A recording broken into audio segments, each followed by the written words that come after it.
on the line is Takalani Mamajunja. He is the Black Lawyers Association's Secretary General. Takalani, good afternoon. I knew this was going to happen, right?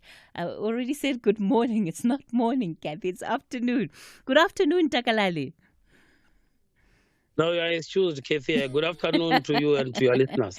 Thank you so much. So, of course, there's been a lot of reaction to Judge Mohlahlana's comments that he made in court last week, and he subsequently issued that apology yesterday. You, as the Black Lawyers Association, are not happy with that apology. You don't think it's enough. Tell us why. Well, thanks, Cathy, and thanks to your listeners again, and thanks for the opportunity that you are affording us as the Black Lawyers Association to clarify some of the things that you are speaking about. We of course note the apology. I was sharing our view in another platform yesterday that there's nothing much we can do about the apology, but we think that the issues that the judge has raised go beyond the apology. We want to have a deeper understanding of where the judge comes from, the context, so that we're able to have an honest discussion about the issues that are raised. Because once you equate ability or competence or unprofessionalism or professionalism with color, we begin to be very worried as the BLA, because we do not stand for racialism, we don't stand for sexism, we don't stand for prejudices in our courts and in the profession in general. Why do you particularly describe it as an attack on Black lawyers? Well, it's what we can read from what the judge said, because the judge says, I would not have expected, if it was a white advocate involved, this will not be happening. So what the judge says to us, literally interpreted, is that I get better service when I deal with white practitioners in court, and therefore I prefer to interact with them. And we find that very unfortunate. And we are saying the undisputable fact that the judge knows himself, a product of the struggles of the BLA himself, is that there are many Black lawyers who are excellent, who are competent, who are high professionals in our society and in the profession. Some of them today, they are leading the judiciary. So that's why I'm saying, as the BLA, we want to understand the context upon which the judge came from, so that he is led to making this assertion about black and white, something that we think that does not belong in the future. It does not belong here. It belongs elsewhere in the dustbin of history, because the training that we get, both black and white, Indians, colored, and Asian and whatever, is the same training. The same tests that are used for all of us are the same. That makes us to be legal practitioners in the courts of our country. So you can't have judicial officers who now ascribe certain conduct to color. That is very unfortunate, and we don't accept it as the BLA. So if the judge wanted to make a general comment about the quality of work or what he was seeing unfold in court, do you think that there was another way in which he needed to make those comments? Do you think that even making those comments as a presiding officer in a particular matter is the platform? If he was, because what he was doing was also just expressing a frustration that he's experiencing. Yes, I believe that there was another platform that he could have used, and that platform is his chambers. He could have called the practitioner in question to chambers. He could have adjourned court and address the issues in court. In chambers, sorry, which is something that is done on a daily basis. Also considering that the person that he was addressing is a senior advocate, is a senior practitioner. There are certain things that you can't say to senior practitioners on the basis that they are known to be a senior in the profession, unfortunate as their conduct might be. But there are things that do not warrant the glare of public opinions. And we think that it was just unfortunate. That matter could have been addressed in a different a platform. Because, for example, if you are talking about arranging of dates normally can be arranged in chambers. When you say you are not available because of 1, 2, 3, 4, can we look at our diaries? What will be the suitable date? And when you go to court, everybody is sorted in terms of their availability or their non-availability thereof. There is no reason to perform what we call courtroom theatrics, which is what we're witnessing in that trial. The society must be absorbed about the finalization and obtaining of justice on the Senzo Mayiwa trial. That is what we must be debating. That is what we ought to be debating now, not these theatrics that we're witnessing, where there's a lot of apologies about what I said. I was not supposed to have said that. Judges, in their own nature, they are not supposed to be emotional. They are supposed to conduct their courtroom in a dignified and professional manner. That is what is required in terms of their code of conduct and training. So once judges lose temper in court, you can imagine what will happen in the proceedings, and it affects the rights of accused persons. What is the harm that you believe has been caused here? Let me tell you the direct harm. The direct harm is that you, Cathy, sitting there, when you consider approaching a black lawyer, you are going to think about Judge Mohlahlana. You are going to say, but these lawyers are said to be incompetent, and therefore you are going to look the other way. So we are going to be losing business because we are now, aspersions are cast on us about our ability, about our professionalism, about our ability to perform or carry out instructions as black lawyers. And we reject these things with the contempt it deserves. It can't be said by one of our own. That is the most disappointing thing, that we did not think that it will come from a person like him, who, for example, has got an association with the BLA. He said it last year that he was one of the founding members of the BLA. The BLA that he knows himself is the BLA that prides itself on legal education, is the BLA that prides itself on continuous legal training. It's the BLA that emphasizes on trial advocacy. One of the flagship programs that the BLA runs is a program called Advanced Trial Advocacy, which is a program designed to hone the skills of lawyers inside the court, those who are doing criminal litigation. So the judge is very aware about the commitment of the BLA to excellence, to professionalism, and to keeping high standards.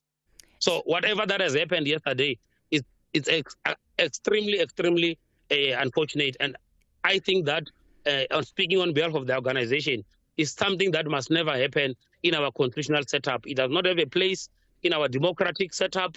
It must not find expression because it takes away the sweat and the hard work that black lawyers, in their majority, continue to put to deliver justice to our people. So Takalani, just before I let you go then, you've heard his apology, and you've heard also the rebuke effectively that he received from other senior members of of the court, the judge president, the deputy judge president. He's been transparent about that. What do you actually think you're going to achieve out of the meeting with him? Now, you see, when you get sentenced to life imprisonment, before you are released on parole, there's some engagement that you must have with the complainant, the victim, the people that you have harmed. And then the parole board will make a recommendation that you are now ready to be integrated into society. So we can't close the debate on the level of a broadcast message on TV of an apology. We are a structure. We are a formal structure. We are an organized structure of the profession, very, very influential. In fact, the biggest formation of lawyers in the country. We must have a conversation with Judge Mohlahlana so that we are able to understand where he comes from, what are these frustrations that he is going through, and how do we assist him as members of the legal profession to ameliorate some of these things so that we can move forward together. All right. Takalani Mama Tuncha is the Black Lawyers Association's Secretary General. You heard it there. They want more answers from Judge Mohlahlana in relation to his comments. I wonder then what you make of this particular story. Did the judge use the wrong platform to raise frustrations? But also his generalization of the problem, has that taken away from what perhaps would have been at the core of what he was raising, which is frustrations with lawyers and how they conduct themselves in the courts, and how that affects proceedings, how that affects the matters that they are running with. So I'll hear from you, 086 000 2032. That's the number to dial to reach us on our studio line, and on the WhatsApp voice note line 0614 104 107. You're listening to the National Pulse, and no, it's not Ashraf Gada. It's Cathy Mohlahlana in for Ashraf for the day. The land is their legacy, but in season 3 of Yellowstone, that legacy is under fire. Kevin Costner returns as John Dutton, fighting to protect his ranch, his family, and everything that can't be bought. More enemies, deeper betrayal, and the battle for the West, it's only just begun. Yellowstone Season 3. This land was won with blood, and it'll take more to keep it. Saturdays at 9:30. Starts 24 May, only on S3. Open up. Bafana Bafana are preparing for the World Cup qualifiers with 2 international friendlies against Tanzania on Friday, 6 June, and Mozambique on Tuesday, 10 June 2025 in Polokwane. Both matches will be at the new Peter Mokaba Stadium at 7:30 p.m. The tickets are available at Ticket Pro at 60 Rand for adults, 30 Rand for children under 12, and scholars in uniform. For more details, visit safa.net and Bafana Bafana on X. The National Pulse, weekdays, 3 to 6 p.m. All right, so while you digest then the posture of the Black Lawyers Association, who are saying an apology is simply not good enough from Judge Mohlahlana, let's take you further afield. Under Global Watch, today we're focusing on Italy, where a citizens' referendum has failed. It was aimed at addressing immigration and labor rights issues, but low voter turnout simply meant it was a bit of a non-starter. The referendum was championed by a major trade union, civil society groups, and some centre-left opposition parties, and it sought to reduce the time it takes to become a naturalized citizen from 10 years to 5 years. Professor Vito Lateza is a political analyst and associate professor in the Department of Global Development and Planning at the University of Agder in Norway and visiting fellow at the Swedish Collegium for Advanced Study. Professor Lateza, good afternoon to you. Thank you for joining us on the National Pulse. Good afternoon. Thank you for having me. So this referendum in many ways was also supposed to serve as some kind of indication when it comes to the governance of Prime Minister Giorgia Meloni. However, there is a sense of being boosted, at least for the government, now that it has failed. Tell us why.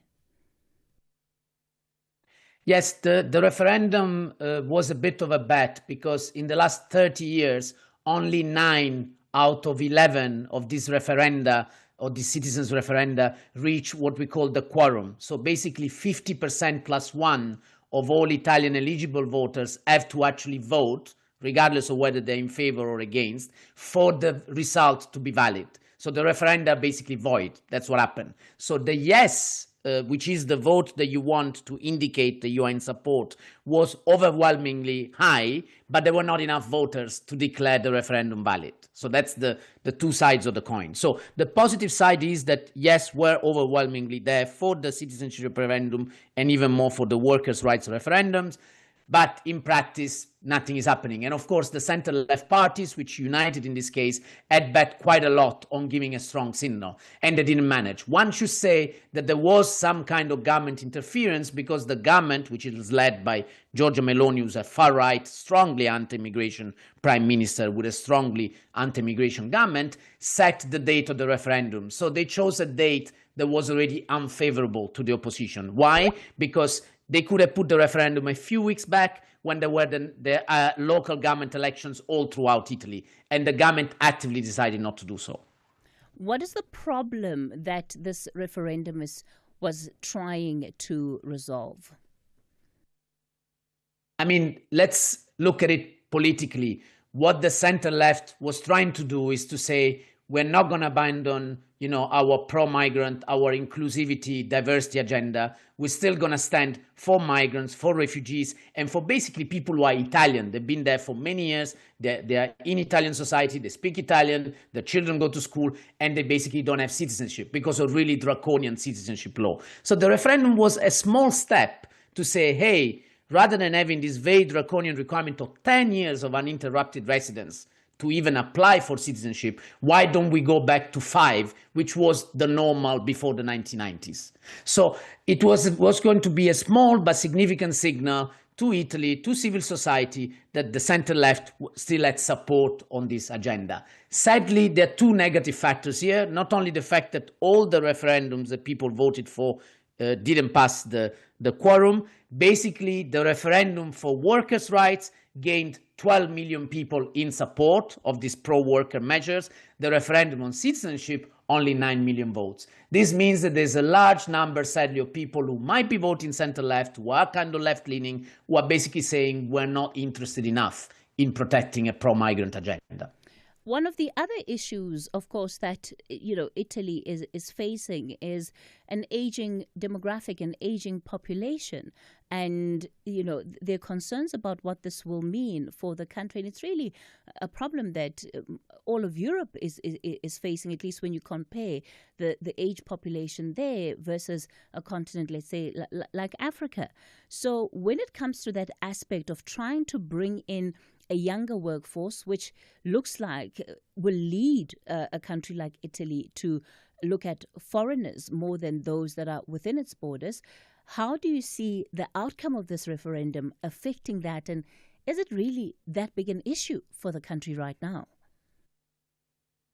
It is absolutely a big issue, and I think you put it rightly. There is an ethical humanitarian issue here, but there is a bottom line issue for the Italian economy and the future of Italy. So if Italy is not been able to bring more migrants in, basically the tax system, the welfare systems, in the long term, and not so long term, in a few years, is destined for serious trouble. And that's really what the far-right government is not understanding. They're basically going blindly on this strong resentment, even hate sometimes, against anybody who's not of white Italian background, basically. And sadly, large parts of center and even some of the progressives are kind of going along with it. This is a European problem at this stage. Europe is having this problem more broadly. Italy is one of the countries with the most acute problem in declining demographics, but the same trends are actually going on in Germany and many other European countries. So if Europe and Italy don't sort this out, they're definitely headed for serious economic troubles.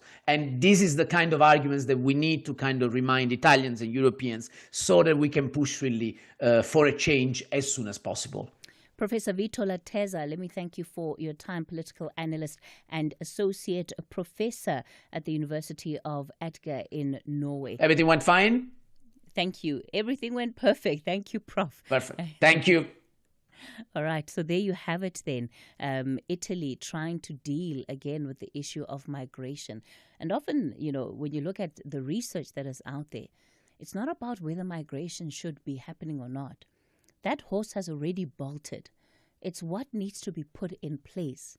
What are the systems that need to be put in place to ensure that it takes place as seamlessly as possible, that locals have the kind of protections that they feel they need, but also that it is done in an ethical manner, as Professor Lateza has said, and also in a way that respects the sovereignty of the countries involved.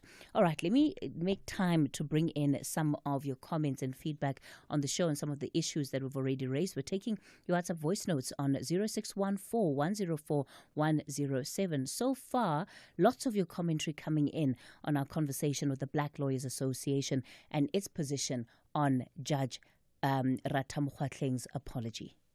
Good afternoon, Cathy, and the SFM listeners. The apology that Judge Mohlahlana gave yesterday, I think was just a formality because in my understanding, there was no reason for him to give that apology because what he said is absolutely true.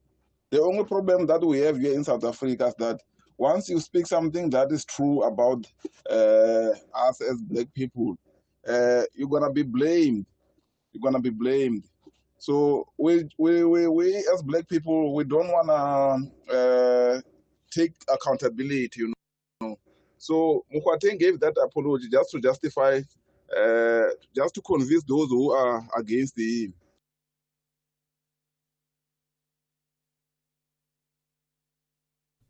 All right. On that note, let's take you to the 3:30 news headlines. Thank you, Cathy. On the news headlines on SAFM, I am on Dudulla, and a very good afternoon. The flooding in the Mthatha in the Eastern Cape has swept a bus down the river in the Decolony area. The bus is still submerged and rivers have not been able to access to determine if any lives have been lost. A pensioner in her 80s has been stabbed to death at her home in Phoenix, in north of Durban. Her 60-year-old daughter was also stabbed in the incident but survived. And there are reports of another shooting in Gaza, this time near an aid convoy transporting flour. 20 people are believed to have been killed. A full update follows at the top of the hour. SAFM, guiding you through the rush hour traffic. Good afternoon. Starting off in Gauteng, the M1 southbound in Houghton Estate has a crash before 11th Avenue, the N3 northbound in Bedfordview, a crash at Van Buren Road, and slow-moving traffic reported on multiple routes throughout the Crown area. In KZN, Umgeni Road westbound is slow-moving through Springfield Park, and in Cape Town, the N2 Nelson Mandela Boulevard outbound slow-moving towards Hospital Bend, the M5 northbound slow-moving towards Koeberg Interchange, and Sable Road eastbound slow-moving towards the N1 highway. With your traffic updates, I'm Irma G. This is SAFM Sports with Tumi Nkgapele. Thanks, Irma G, for that traffic update. Sitting next to me is the lovely Tumi Nkgapele. It's so great to see you after a while. Well, we don't get to see each other because, of course, I'm in the morning, you guys are in the afternoon. So it's really quite nice to catch up with you. What's happening with the Proteas? There's announced a starting lineup. Yeah, a lot happening. It's also good to see you, Cathy. Welcome to the show.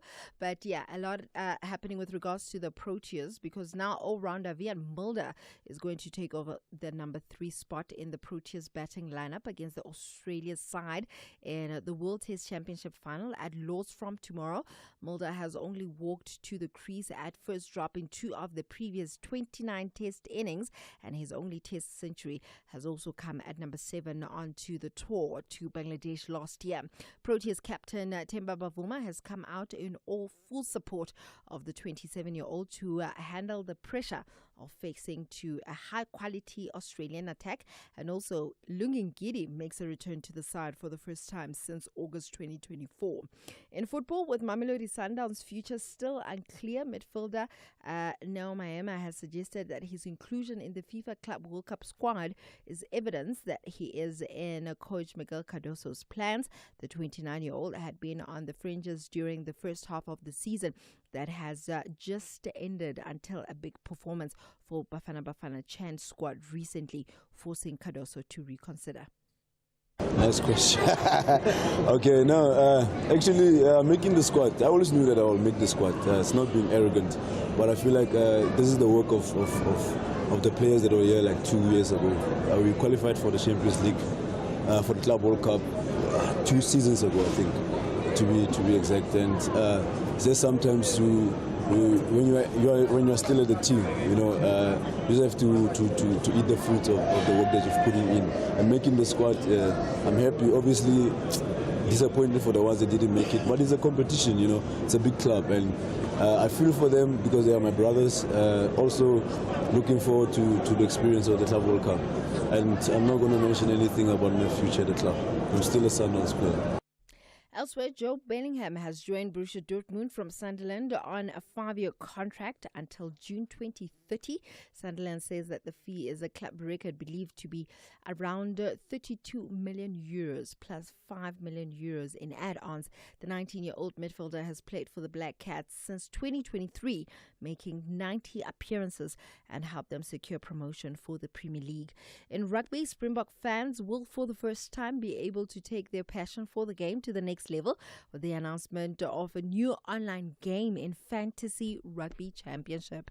Now, the collaboration between SA Rugby, New Zealand Rugby, Rugby Australia and Union Argentina de Rugby as partners in Sansa. It marks the first official fantasy game for the Southern Hemisphere's premier international competition, the Castle Lager Rugby Championship, and global pre-registration for the game starts on the 10th of June, with the game officially launching in August to give fantasy players time to pick their teams before opening round, which is on the 16th of August, when the Bucks host the Wallabies in Johannesburg and New Zealand take on the Pumas in Argentina. In motorsport, the new Madrid Grand Prix will be held as the final race of an uninterpreted European section of the Formula One season next year. Madrid, that it will be held from the 11th to the 13th of September, will be a second race in Spain and replaces the Emilia-Romagna Grand Prix at Imola in Italy, in a schedule that remains at 24 races. Now, Madrid's debut is one of the number of changes of which have been made in an attempt to streamline transport and reduce carbon issues that is happening on that side. With that said, it's a wrap from my side for now. I'll have more in the next hour. Bafana are preparing for the World Cup qualifiers with 2 international friendlies against Tanzania on Friday, 6 June, and Mozambique on Tuesday, 10 June 2025 in Polokwane. Both matches will be at the new Peter Mokaba Stadium at 7:30 p.m. The tickets are available at Ticket Pro at 60 Rand for adults, 30 Rand for children under 12, and scholars in uniform. For more details, visit safa.net and Bafana on X. We're extending the sunshine on Mzansi's favorite adventure SUV with Ford Blue Sky offers. For just $849,999, a new Everest XLT could be yours. Glide through the burbs or power through nature's toughest with a 3.5-ton brake towing capacity. You'll even get 4x4 driver training through Ford Family Promise for free.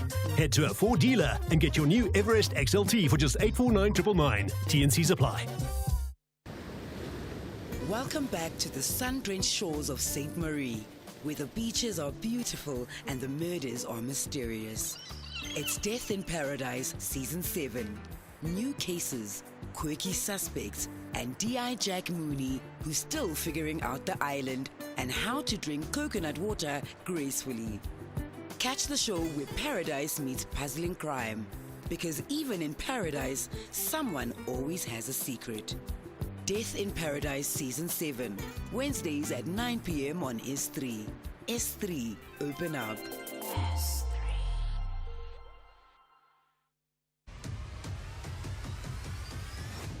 Cathy Mohlahlana is streaming live now on Facebook, YouTube, and X at SAFM Radio.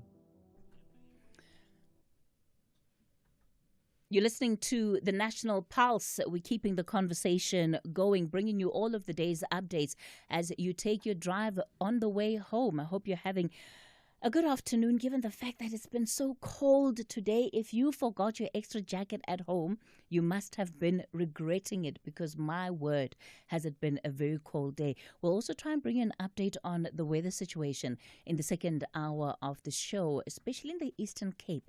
Some areas there have really been very hard hit by this inclement weather. And we'll let you know what you can expect then going into tomorrow and the next couple of days. But definitely keeping warm is on the agenda. So coming up shortly, we're going to be in conversation with the Socio-Economic Rights Institute, and it's with regard to informal traders in the city of Joburg, in particular in Ivory Park. And this is a conversation that I think we must look at honestly as residents of not only residents of communities, but I think as citizens overall. How are we going to respond to the question of informal traders, and how far should our municipalities be going in holding informal traders accountable yes, by all means, enforce bylaws, but to the extent that the bylaws then also prevent these traders from trading, to what extent should that be allowed to happen, given the economic situation we find ourselves in as a country? In fact, Siri sending a letter to the city of Joburg. It's a letter of demand expressing that, concerns about the removal of informal traders at the Kopanong market, as I've mentioned, in Ivory Park. The city has removed storage containers that were put up there, which effectively made it easy for these traders to store their goods overnight. Deborah Raduba is Siri's attorney. Deborah, good afternoon to you. Thanks for joining us. Good afternoon. Thank you for having me. This letter of demand that you have sent, what is it about? So the letter of demand was sent in response to the city having told the informal traders that they're removing the trading infrastructure from where the traders have been trading for essentially over 10 years. And it gave them, I think, about a week's notice to make any other arrangement, or essentially that prohibited them from trading in the area. And so we sent a letter to the city outlining the arbitrariness of their decision to remove the storage containers without following their bylaws and the laws that prescribe the steps that must be taken when trade is being prohibited or restricted in an area. It was the city that had set up this particular market to try and manage the presence of informal traders and also ensure that they're able to better police, in inverted commas, what is happening. Have they given reasons for why they are now backtracking on this decision? The reasons they gave is that there are safety concerns, so there's criminal elements in the area, as well as there's potential development that may take place in that area. That's the reason that they provided for the removals. How has this affected the informal traders?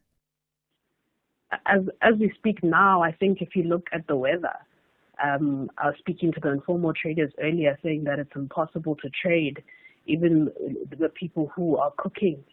It's the wind just blows and it has made it so much worse, where the convenience and ease of movement that the containers provided has been taken away from them. The traders, of course, are now also being accused of causing disorder, causing lawlessness. Has an alternative area been identified for them? Is the city going to relocate them? I think that's the problem. The traders have never had any qualm with having discussions and meaningful engagement as to the changes that the cities has wanted to make. They've been in contact with the city for years. And so even with this, I think our emphasis was that let's explore alternatives. Let's not just leave the traders where it becomes impossible or very difficult for them to continue to trade. So no, as it stands, they are allowed to trade in the area that they were, where the containers are. But obviously the conditions are more arduous now. Such as? It's difficult because they don't have a storage place. And even if you look at the weather, for example, now they have to just trade in the open, where the trading containers offered them a space where they could trade from. So they will either trade inside or in front of those containers.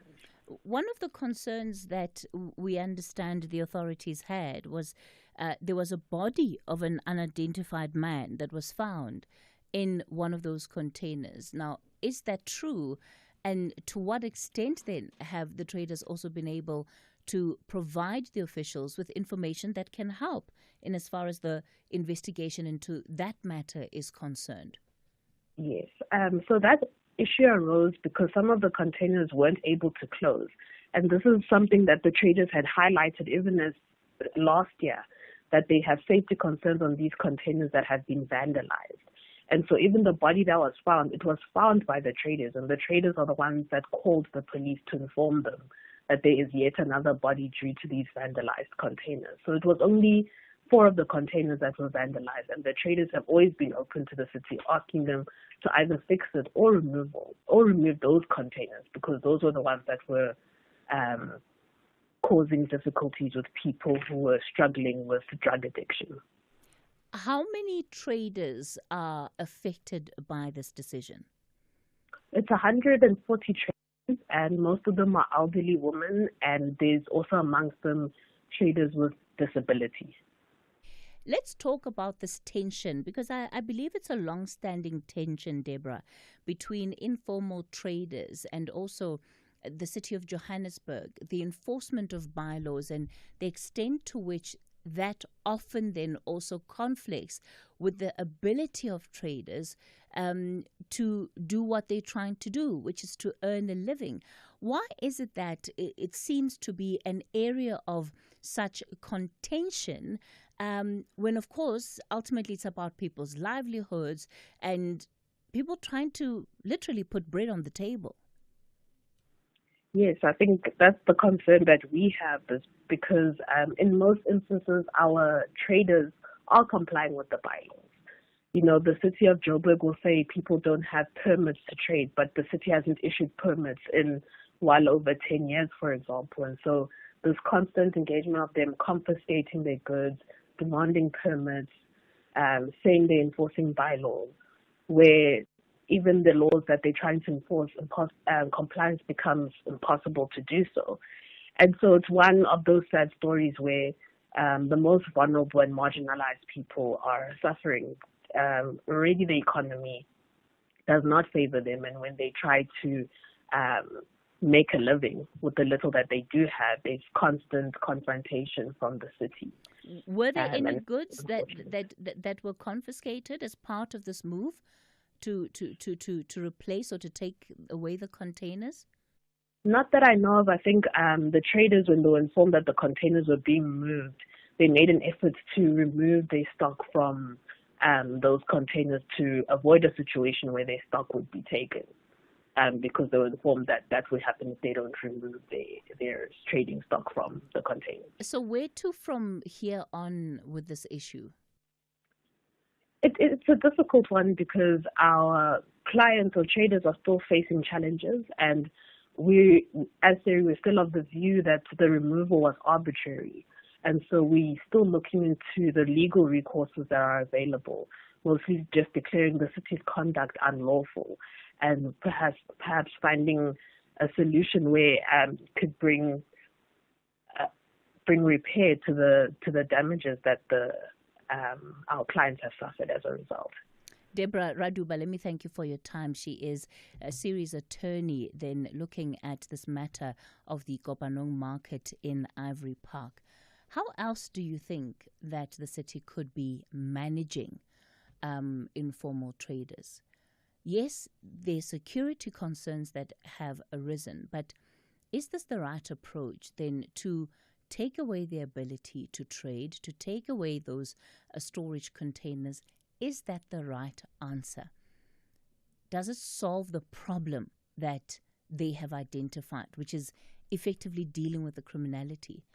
And absolutely, we need spaces where people can be able to earn an honest living. You heard what she said there. The majority of those informal traders are elderly women. So what then are they expected to do? The storage containers, of course, make it easier for them to get to and from the market on a day-to-day basis because they know their goods are stored there, they're safe overnight. But when you have to then add transport issues, it means it's an added cost. It's more money that they have to spend trying to just do business. And how much money realistically are these traders making? How can we be making it easier for people to do business while still enforcing bylaws? And does it always have to be so adversarial? You know, have you seen how sometimes they confiscate these traders' goods? I'm glad that in this instance they didn't take the containers with the goods, but sometimes if you go down to the city of Joburg, you go downtown to Johannesburg, see what happens there. They take the goods sometimes without even asking questions. You'll see your apples drive away in a car, never to come back. That's a cost that you now must absorb. How do we prevent the relationship from being so adversarial? And what are some of the other solutions, perhaps smart solutions, that you think the city can be looking into? I'll take some of your calls and contributions on 086 000 2032. That's the number to dial to reach us on our studio line. On the WhatsApp voice note line, 0614 104 107. You're listening to The National Pulse. What if you open up more? Open up to learning and experiencing more of Mzansi and abroad? What if you open up culture and explore the extraordinary, from music to drama and the latest fashion? What if you open up your wild side, discover a world of skyscraping cities and brown sugar beaches? What if you open up your kitchen and immerse yourself in cuisines from all corners of the world? What if you open up your voice with all eyes on you without being seen? What if you open up your morning to lekker conversations and world-class entertainment? What if you open up more? Night Talk with Oliver Dixon. You and I have a country to build, difficult conversations to have, solutions to find, and stories to tell. Join me, Oliver Dixon, on Night Talk every Monday to Thursday from 10 p.m. to midnight.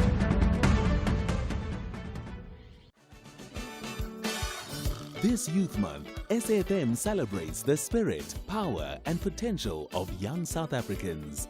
Join us as we dive into conversations that matter, from innovation to education and skills for the changing world, empowering youth for meaningful economic participation. Because at SAFM, we're not just talking, we're leading the conversations that move us.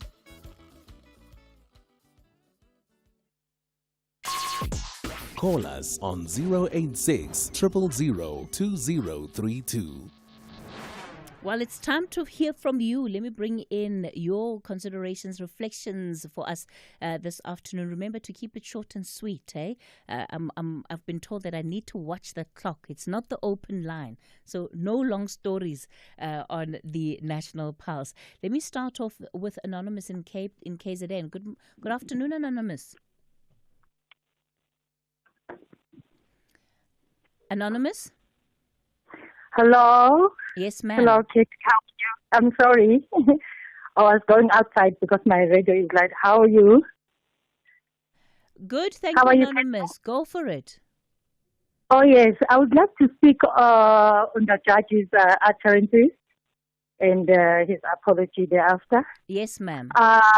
Yes, Kathy. Kathy, I'm going to make an example about myself.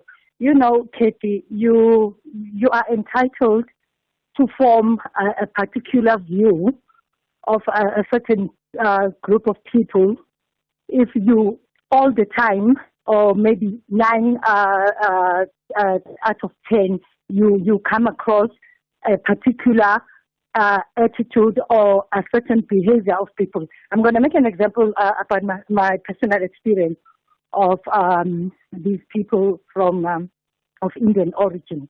You know, when I was growing up, this is Katie, I've always heard people say,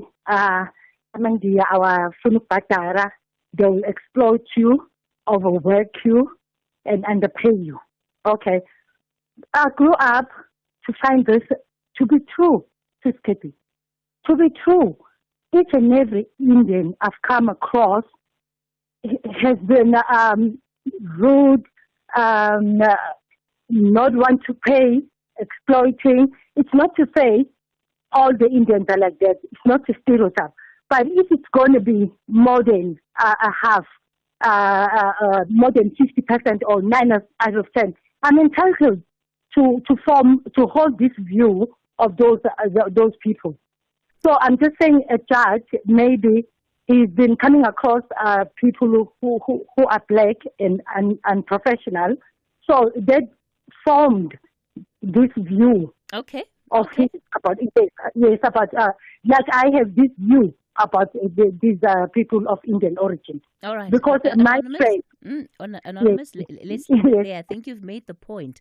Yeah. Okay. Les in the Western Cape. Let me come to you. Hi. How are you? Okay. Let me go quickly. I think the current development will be cannot work in a judicial system.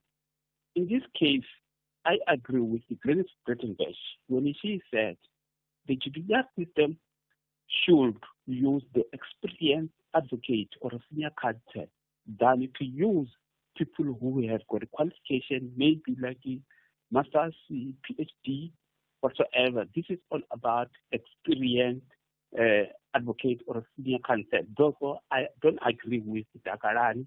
Look at this. There's a Lawrence Boat. Lawrence Boat is a top senior, a senior counsel. Many people from the MPS and from maybe Malema, Shibambu, and then everybody, maybe that Esma Hashuda and everybody. And those people, they are taking Lawrence Boat just because he is very much skillful. He is very much skillful. So in this case, what I'm saying is, the last thing that I'm going to talk about is the Chapter 9 institution of here in South Africa, more especially when we can check the state institutions supporting the constitution democracy in South Africa, whereby there's a public protector and then the NPA. Okay. If Ramaphosa or the ANC or the president of South Africa should not take people because of race, whereby they must take black, someone from the ANC to public protector or to NPA, maybe in the judicial system we can have a good function from the judicial system that can work effectively. Okay, Les, we'll leave it there. Lala and Polokwane? Good morning, Jessica, in the afternoon, because we always say good morning to you. In the Bible, there is a so-called the golden rule, that is Matthew 7, verse 12. Do to your brother what you will want him to do to you. So, to me, I don't think the judge did something wrong, even though he apologized, but the message was well placed in the hearts of the black lawyers. The black lawyers, go to them or meet them in the courts how they treat the people who are not represented. You see, they do not respect any other person. Even in the court, they don't even respect the judges. So why are they expecting other people to respect them? Go and go around, interview the candidate attorneys. Most of them who are employed by the black lawyers, they will tell you that those people, they will not pay you regularly like the white lawyers. So we are having problems. Maybe the black lawyers is a time that this message must get into their heart and start doing the right thing. They must start being professional. Most of the time, people are paying money to them. They don't show up in the court, or when they see that they mess up with the case, they withdraw. So they must start to be professional. Okay. Thank you very much. Thanks for that comment, Lala. Sydney, you're in Akonhoek. Sydney, the level in Akonhoek is sacred. Brother Asha will be dancing in the studio on his return tomorrow, and you find that you left your footprint. You'll say, oh, there was a skate here. You'll be dancing around. I cannot say that. Thanks, Sydney. What do you want to say? My sister, up until this when official and me, as South Africans, can we shade off this thing of race? The Black Lawyers Association, can they detach this thing, black lawyers? It is taking us backward. We are not moving forward. Black lawyers. Then am I expecting Indian lawyers at the other side, colored lawyers at the other side, white lawyers at the other side? They must start with themselves. Say this thing of lawyers. Black lawyers what? South African lawyers. As simple as that. When are we to cherish our South African lawyers? 30 years thereafter, then do we really have to wait for another 50 years to say, yeah, then we can move on without attaching race in our formation, advocacy groups, and so on and so on. Black Lawyers Association. The very fact that they've attached the Black Lawyers Association, for me, it doesn't serve well. They must just say Lawyers Association to show that they are confident in what they do. And as South Africans, let's move on. Let's fade off these things of wow, color. Close the government up until it's when. Let's move on. As Brand South Africa. Let's move on. Okay. Sydney, in Akonhoek, let's leave it there. just listening to the reflections of our listeners, I think that this is perhaps part of the harm that is caused by comments such as what Judge Mohlahlana had said, because now it has made the conversation, number one, about race. And even though we say that, no, it's not about being, falling into stereotypes, the reality is that it does exactly what we say we don't want it to do, because it does create stereotypes. Listen to the callers that we've just all had on the show. All of it falls along a narrative of a stereotype that has been created based off of an experience. Now, how much of that experience should be something that applies generally across the board? And that is the harm. All right, it's 4 o'clock. Time for your latest news.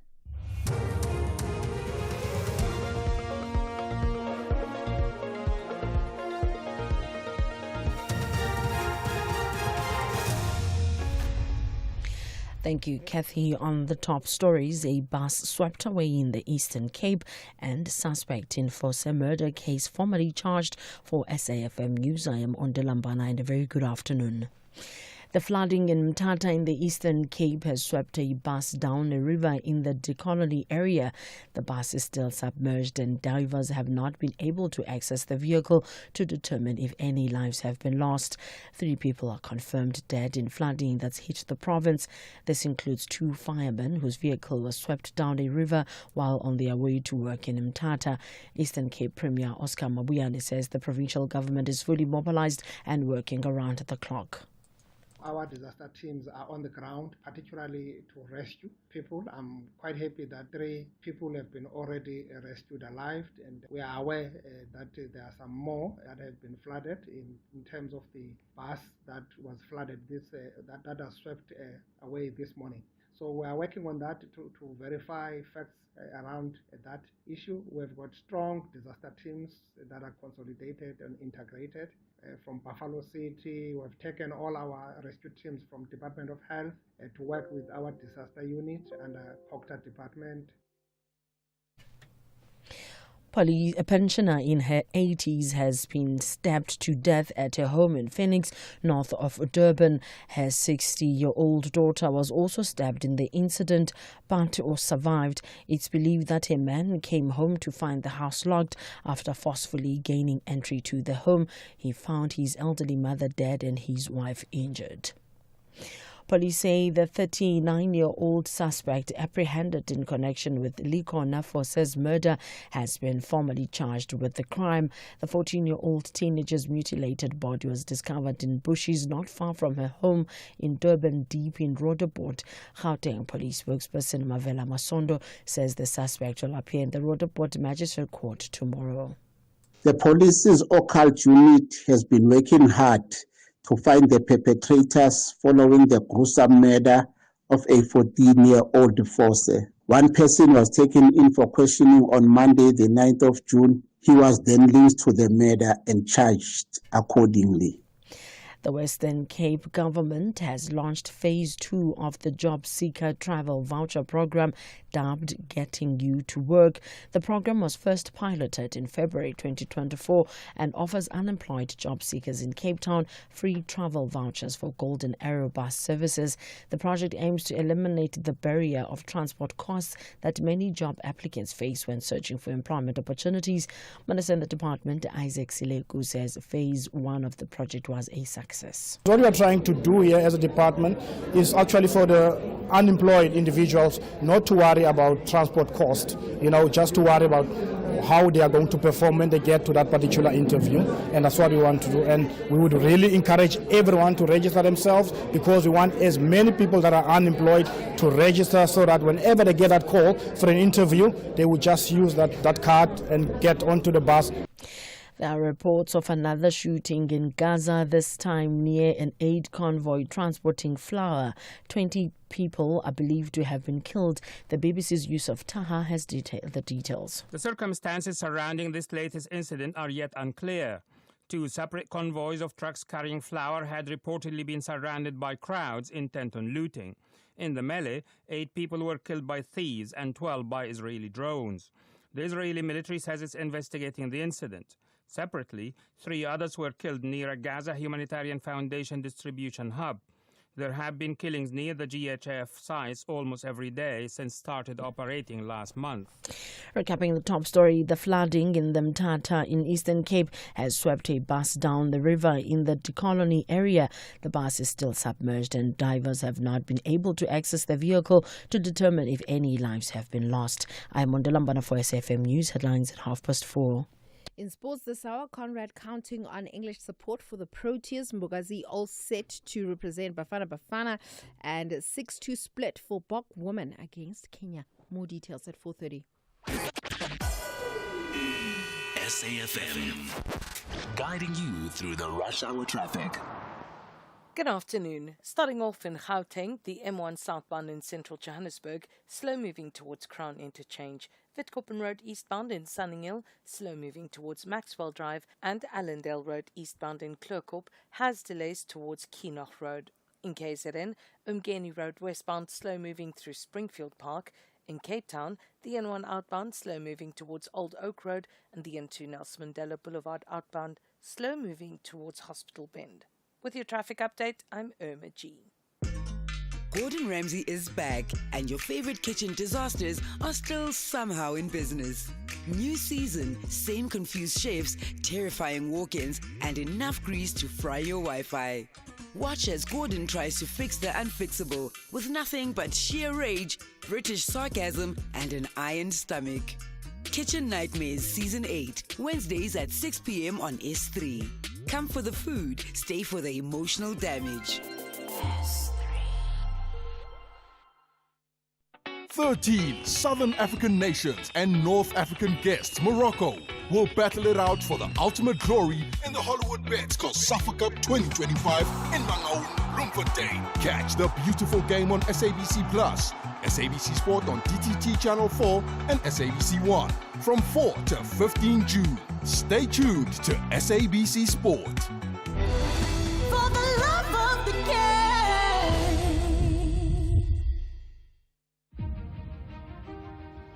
SAFM invites young people between the ages of 18 to 35 to take over the airwaves this Youth Month. All you have to do is send a WhatsApp voice note or text message to 061 410 4107 or email info@safm.co.za. Tell us which show you'd like to co-host and what youth-focused issues the G20 should incorporate ahead of the summit. And we could be calling you. Terms and conditions apply.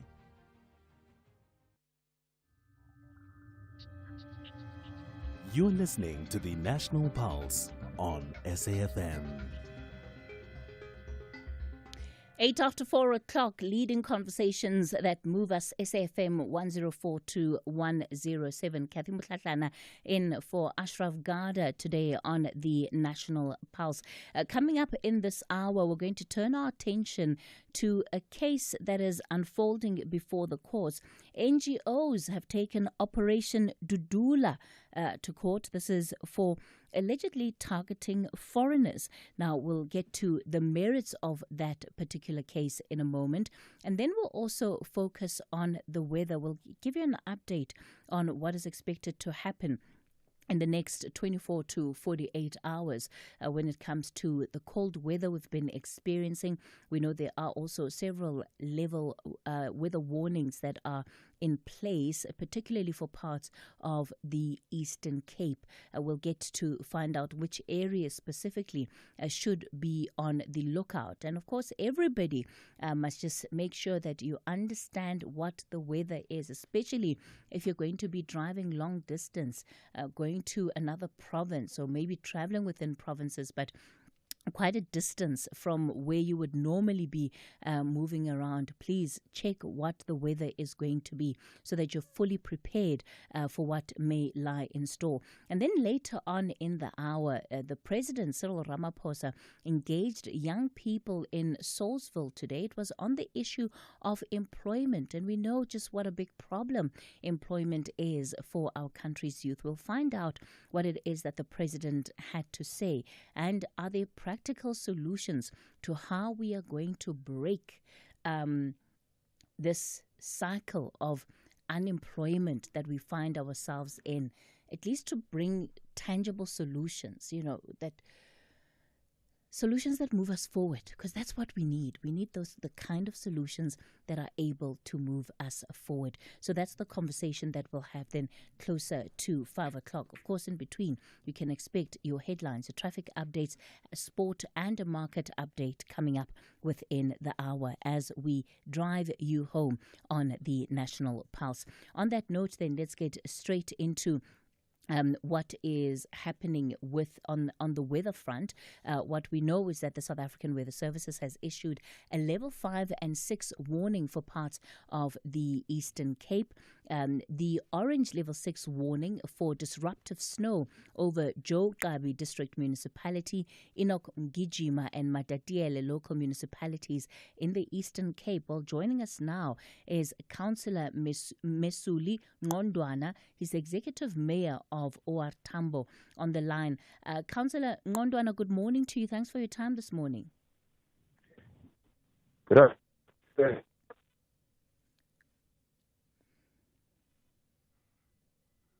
All right, it looks like we're having a bit of issues with that line there. I guess expected, given the inclement weather that that part of the province is also experiencing. We'll try to get him back up on a different line so he can tell us what exactly has been happening in the area. While we do that, of course, we'll also take your contributions to this conversation. You've been sending through your WhatsApp voice notes on 0614 104 107. That's where you've been sending through your WhatsApp voice notes. You can get in touch with us on the studio line 086 000 2032. That's 086 000 2032. Lots of you still responding to the interview that we kicked off the show with, which is what we were looking at in as far as the Black Lawyers Association and their response to Judge Rata Mohlahlana's apology, saying that it simply is not good enough or it does not go far enough when it comes to addressing the issues of black lawyers. So for now, I want to bring in some of your contributions that you've been sending through on the WhatsApp voice note line. Afternoon, Oskethi Malsalini Mpumalanga Badruzanil from Limpopo. Oskethi, in regards to the judge presiding over the late Senzo Mayor's case, I'd like to say, Neti Ibuhluko, the truth hurts. We need more people like this who can call out his fellow black colleagues, his fellow black people. You can go, Oskethi, to a black-managed restaurant or a black-managed supermarket. It won't be all of them, but then there will be that handful where it's just mangle mousse. The place is not clean, the toilets smell, but then go where the place is managed by a white person or where white people go. You see, where white people use the toilets, use the shop or the restaurant, it will always be clean. It's as if they undermine their fellow black people and respect white people. Afternoon, Oskethi Malsalini Mpumalanga Badruzanil from Limpopo. Oskethi, in regards to... Good afternoon, Cathy. It's Alfred Paswani here in Bloemfontein. If you want to have a runaround, pay a black lawyer. You will disappear with your money, all of it, without to represent you. You will disappear. How many of them they disappear with the rough money? A lot of them. Mostly they are black people, black lawyers who disappear with rough money. Thank you, Kathy. Kathy, you're speaking to Tsepo from Togoza. Kathy, we are always complaining. We as a South African, we are always complaining from social media to WhatsApp. You know what? We have to take our country back. country back from these foreigners, because foreigners are going to take our country. One day, Kathy, when you wake up in the morning, you're going to sing a new national anthem. You're going to see a new flag. You know what? Because these foreigners are going to take our country. The only thing you have to do, you have to take our powers from these politicians. You have to fight our country back. Thank you. Hello, Cathy. How are you? Lucky. I think to avoid this thing of people flooding to other countries, this thing of immigration, I think it was going to be fair if people they were going to find those countries who the majority of their people are flooding to other countries. For an example, if people of South Africa they are flooding to Zimbabwe, you need to find South Africa so that their officials will come on board, solve the issues of your country, because people they are running away from their countries don't want to solve the issues of their countries. Who's going to solve the problem of your countries if you're running away? You know. So that's my take on this thing of immigration, because those people they are sitting doing nothing, but there are people they are migrating to other countries, causing chaos in other countries. You know. So for me, it will be fair to find those countries, you know. Cathy Mohlahlana on SAFM. Of course, in for Ashraf Garda for the afternoon on the National Pulse as we lead conversations that move us. Let's take you back then and to the story around the weather that we are watching. Extreme weather warnings for parts of the Eastern Cape. On the line, Councillor Mesulu Ngondwana, Executive Mayor of OR Tambo. Councillor Ngondwana, good afternoon to you. Good afternoon. Speak to us about what's happening in your municipality this afternoon. You, of course, were one of those affected by the weather warnings issued by the South African Weather Service. What have you been experiencing so far weather-wise?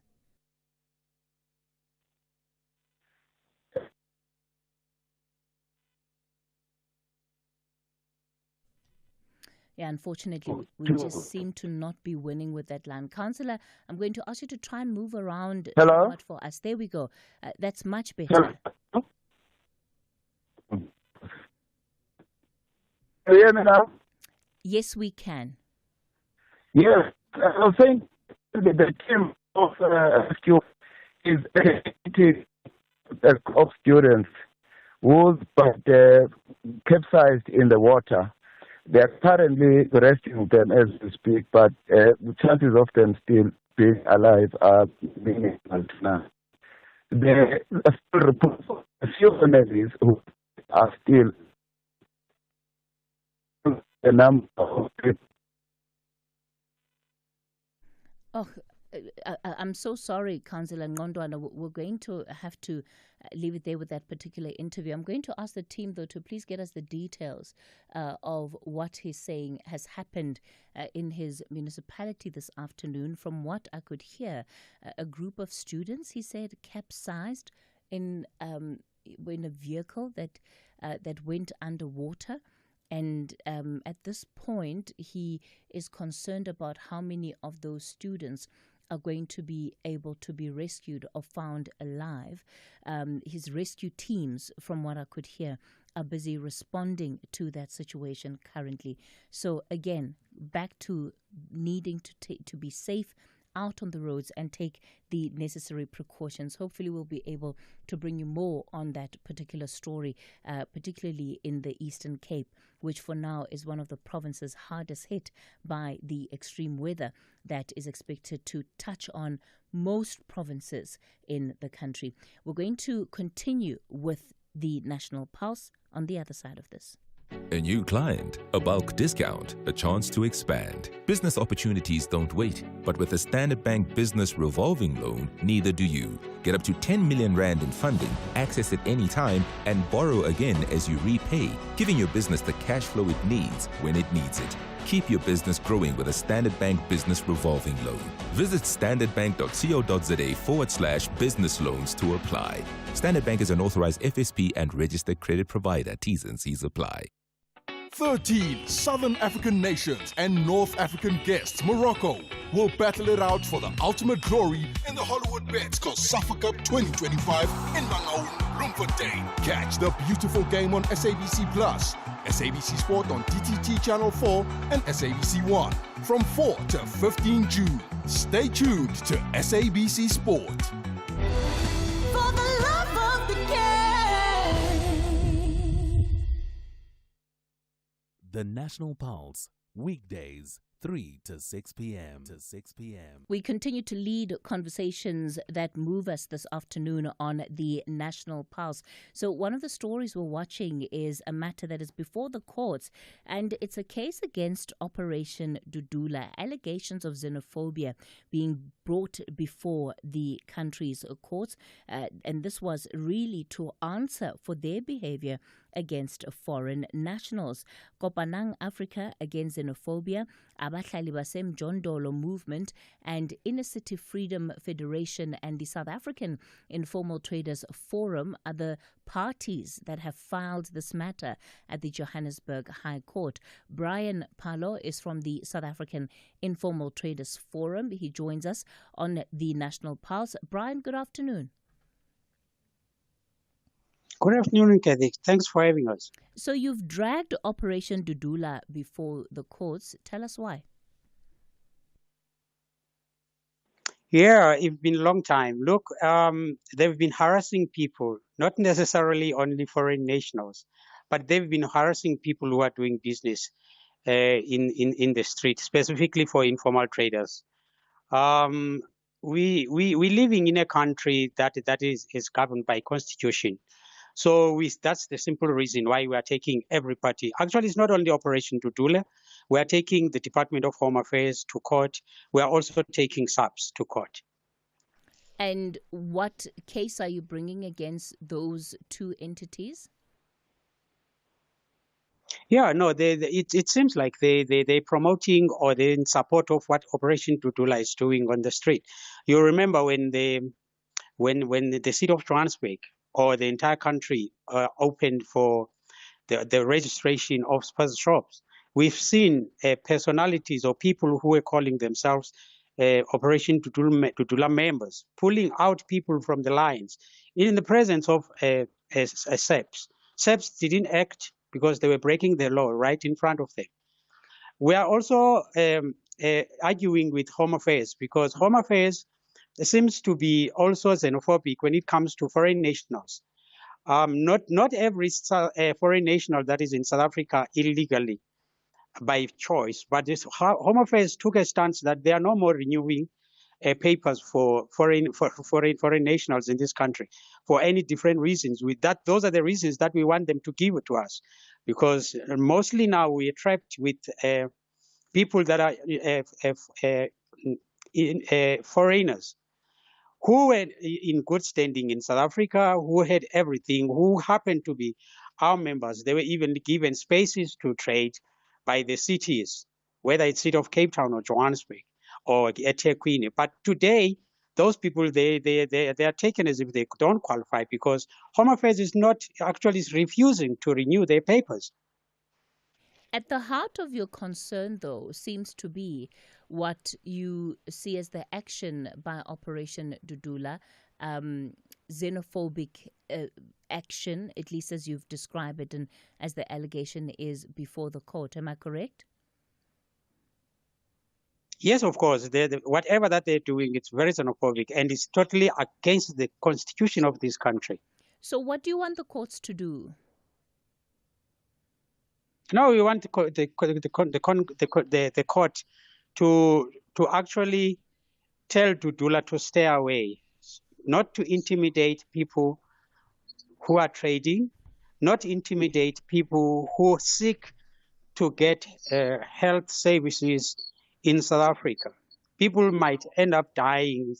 We've seen in several cases, and they even claim, they go into media and say it boldly that they are kicking out people from the queues of the clinics, people that are sick, people that have got right to be attended when they are not feeling well.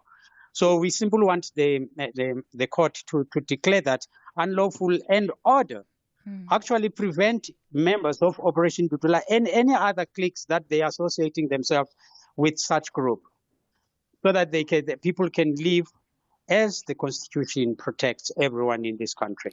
The assertion that you're also making here is that there has been some kind of collusion between the SAPS and the Department of Home Affairs, in as far as they have not necessarily prevented these operations from taking place or even intervened where they have identified these operations from being carried out.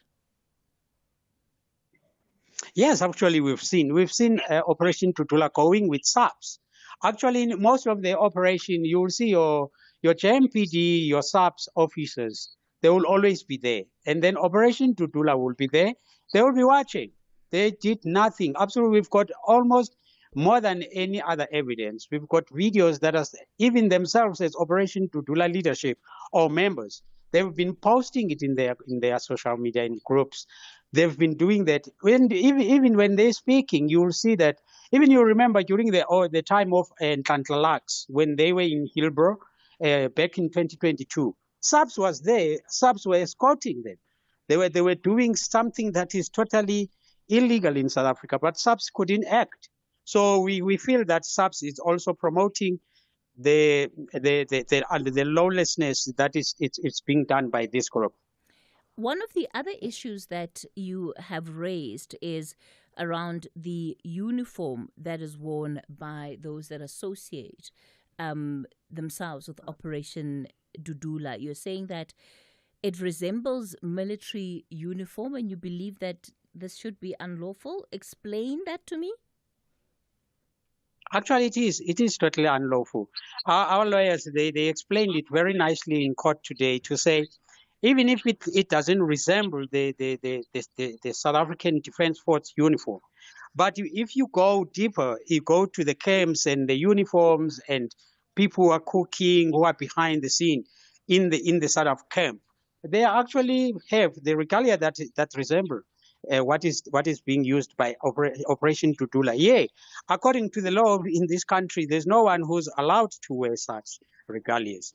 It is totally unlawful. So that's what we are saying. We want a country that is strictly ruled by the Constitution. Every citizen should respect what the law says in this country. How different is it from any other sort of apparel that has been designed in line with what would be military wear, which we have a lot of in this country, which I think a lot of also gets promoted by political parties? Well, that is up to the country to argue that, and it's up to any other citizen who feels not done well by people going around wearing regalia that symbolizes our defense force. So in our case here, we are saying we cannot have such a group that is breaking the law in the pretense that they evenly sometimes go around and harass people and start asking your passport or your ID. People will be intimidated because they've seen some sort of a uniform. Some, they might even think that it's soldiers. So that's strictly that we are stating in our case here.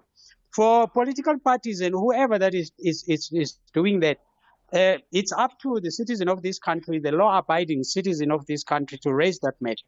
But with Operation Dudulla, we seem as if actually we felt that it is our space to raise that and put it in court so that the court can have a ruling into that. Who is funding all of this court action from your side?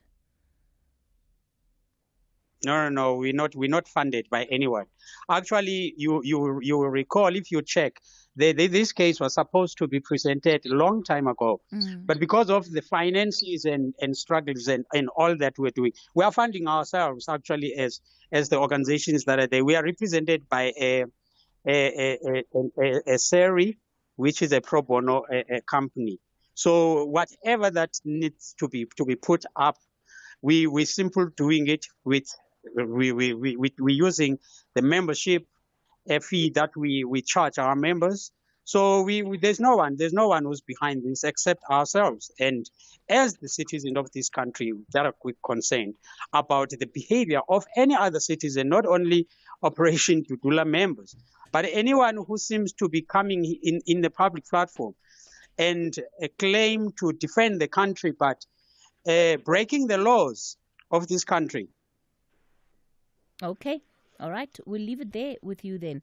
Brian Palo, General Secretary of the South African Informal Traders Forum. So you heard exactly why they want the courts to make a finding in this matter.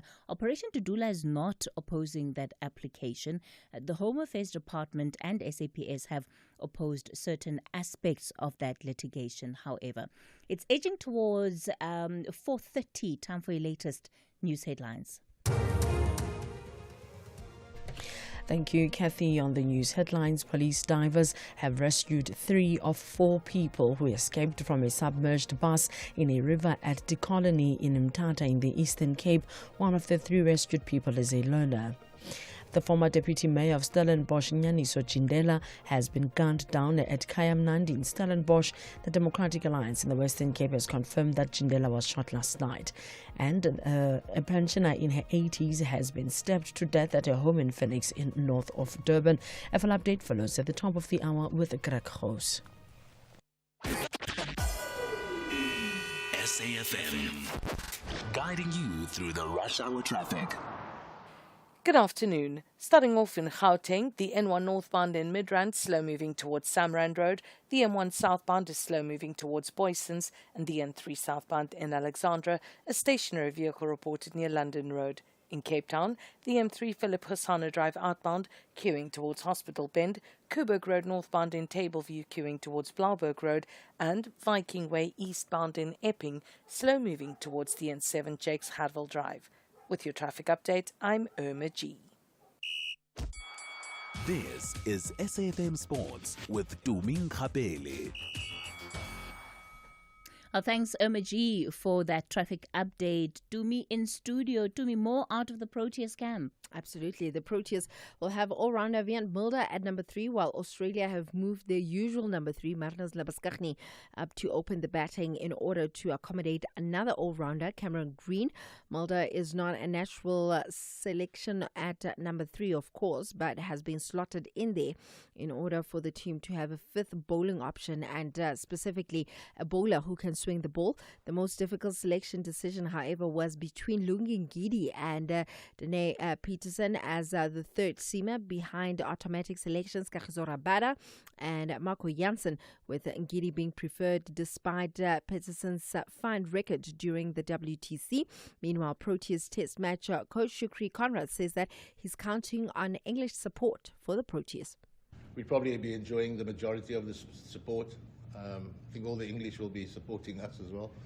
And just to really embrace the occasion, because it is a huge occasion, Neil. We can't wish it away. And these were some of the conversations that were had last night, you know, in taking it in, just making sure you settle yourself down. And yeah, we, rather than wish it away, we talk through these things. And there are going to be nerves. The excitement levels are starting to ramp up, as you well aware. So yeah, it's a great occasion, and I'd rather be part of it than not. In football, stand-in Bafana captain Kosinati Sibisi says that tonight South Africa will see the best of Mbegazeli Mbogazi in a Bafana jersey when he takes his debut at senior international level. This is during a friendly match against neighbours Mozambique and Polokwane. Now Sibisi will play alongside his Orlando Pirates teammate for the first time at Bafana as Hugo Bruce's team wraps up the international week of friendly matches at the Peter Mokaba Stadium. And Mbogazi has shown his class at Pirates and also in the national under-20 team, and Sibisi has no doubt that he will make it at Bafana as well. As you've said, you know, I've played with Mbogazi at club level. You know, it won't be any different in the national team. He's a very, very humble boy, you know, and he takes well instructions, you know. So for me, it's very easy to play alongside him. So I don't think tomorrow it will be a big change for him, you know, as the coach has mentioned, to say it's a like a perfect choice, for me to partner him, to give him that guidance and give him that confidence, to be able to take his chance. And I think tomorrow we'll be able to see the best of him. Elsewhere, Manchester City manager Pep Guardiola has been awarded an honorary degree by the University of Manchester to recognize his contribution on and off the field since joining the club in 2016. Guardiola was honored for his success with City, including leading the team to 6 Premier League titles and Champions League in the community, notably through his Guardiola Sala Foundation. Then in rugby, the Springbok women coaches have named an unchanged starting team from the Rugby Africa Women's Cup opener for their round 2 clash against Kenya tomorrow. The only change for the team that beat Uganda by 62-7 is on the bench, where Nompumelelo Mate will add impact as loose forward, with wing Nomawetu Mabenge missing out as the coaches opted for a split of 6 forwards and 2 backs for this clash. Mate last featured for the Bok women in last year's tournament at the same venue where she played in all 3 matches. Meanwhile, Bulls director of rugby, Jake White, is gearing up for what he believes will be a very different kind of challenge when his side faces Leinster in the United Rugby Championship final this Saturday at the iconic Croke Park in Dublin. Now, the Bulls booked their spot in the final, their 3rd in 4 years, after urging the Sharks in a nail-biting semi-final at Loftus Versfeld. Meanwhile, Leinster powered past defending champions Glasgow Warriors with a convincing 37-19 win, securing their first URC final appearance since 2021. What will make it different is it's a completely different challenge. So it doesn't matter whether we beat them last year. It doesn't matter whether we beat them in the knockout game. It's all immaterial. It's now a final. And the wonderful thing about where we are is we have a lotto ticket. And you can't win the lotto if you don't have a ticket. At this point in time, there are 2 teams that have a lotto ticket, and we've got a 50% chance of winning it. That's how sport works. So it'll be different. I'm sure it'll be different. There's British and Irish Lions assembling while we're in the UK. There's, I think the next week the British and Irish Lions play, and I'm glad, because what it'll mean is it'll just mean that whole Dublin will be rugby crazy. I'm so happy because our young players and the guys we've been working hard with are going to experience something that's very, very unique and very, very special for them. All right, that's it from my side for now. I'll have more in the next hour. Can one word unlock eternal glory? Okay, maybe just a shiny trophy and bragging rights. It's Password US, hosted by the king of chaos himself, Jimmy Fallon. Celebrities try to guess words. Hilarity ensues. Logic? Optional. Laughter guaranteed. Password US, where saying the right word might win the game, but saying the wrong one is way more fun. Password US, Saturdays 7:30 on S3.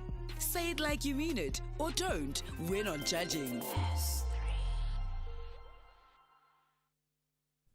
Now you can apply online for Absa Ultimate Banking with 34 benefits while listening to the show. This is what ultimate success looks like. It's getting your daughter the ballet shoes you promised thanks to a 2,000 Rand balance booster. While Ultimate Goals is living life on your own terms with a 0 monthly fee credit card, Absa Ultimate Banking is about having it all in one account for 98 Rand per month. Your story matters, Absa. Subject to affordability and scoring, benefits may be subject to limitations. Terms and conditions apply. Absa is an authorized FSP and registered credit provider. This business feature is sponsored by CFI, an authorized financial services provider, a global leader in online trading now available in South Africa. Visit cfi.trade today. Economic news on SAFM. Facts and figures you can count on. Across South Africa, online and on radio. SAFM, let's talk.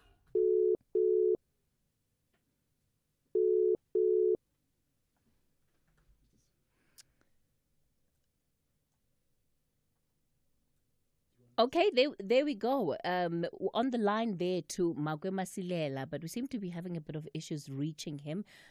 He's Chief Investment Officer at Magwe Fund. He's going to be bringing us our markets shortly. We were able to get that voice note from the councillor out in the OR Tambo district, and as far as the weather situation there and the rescue operations that they're running this hour.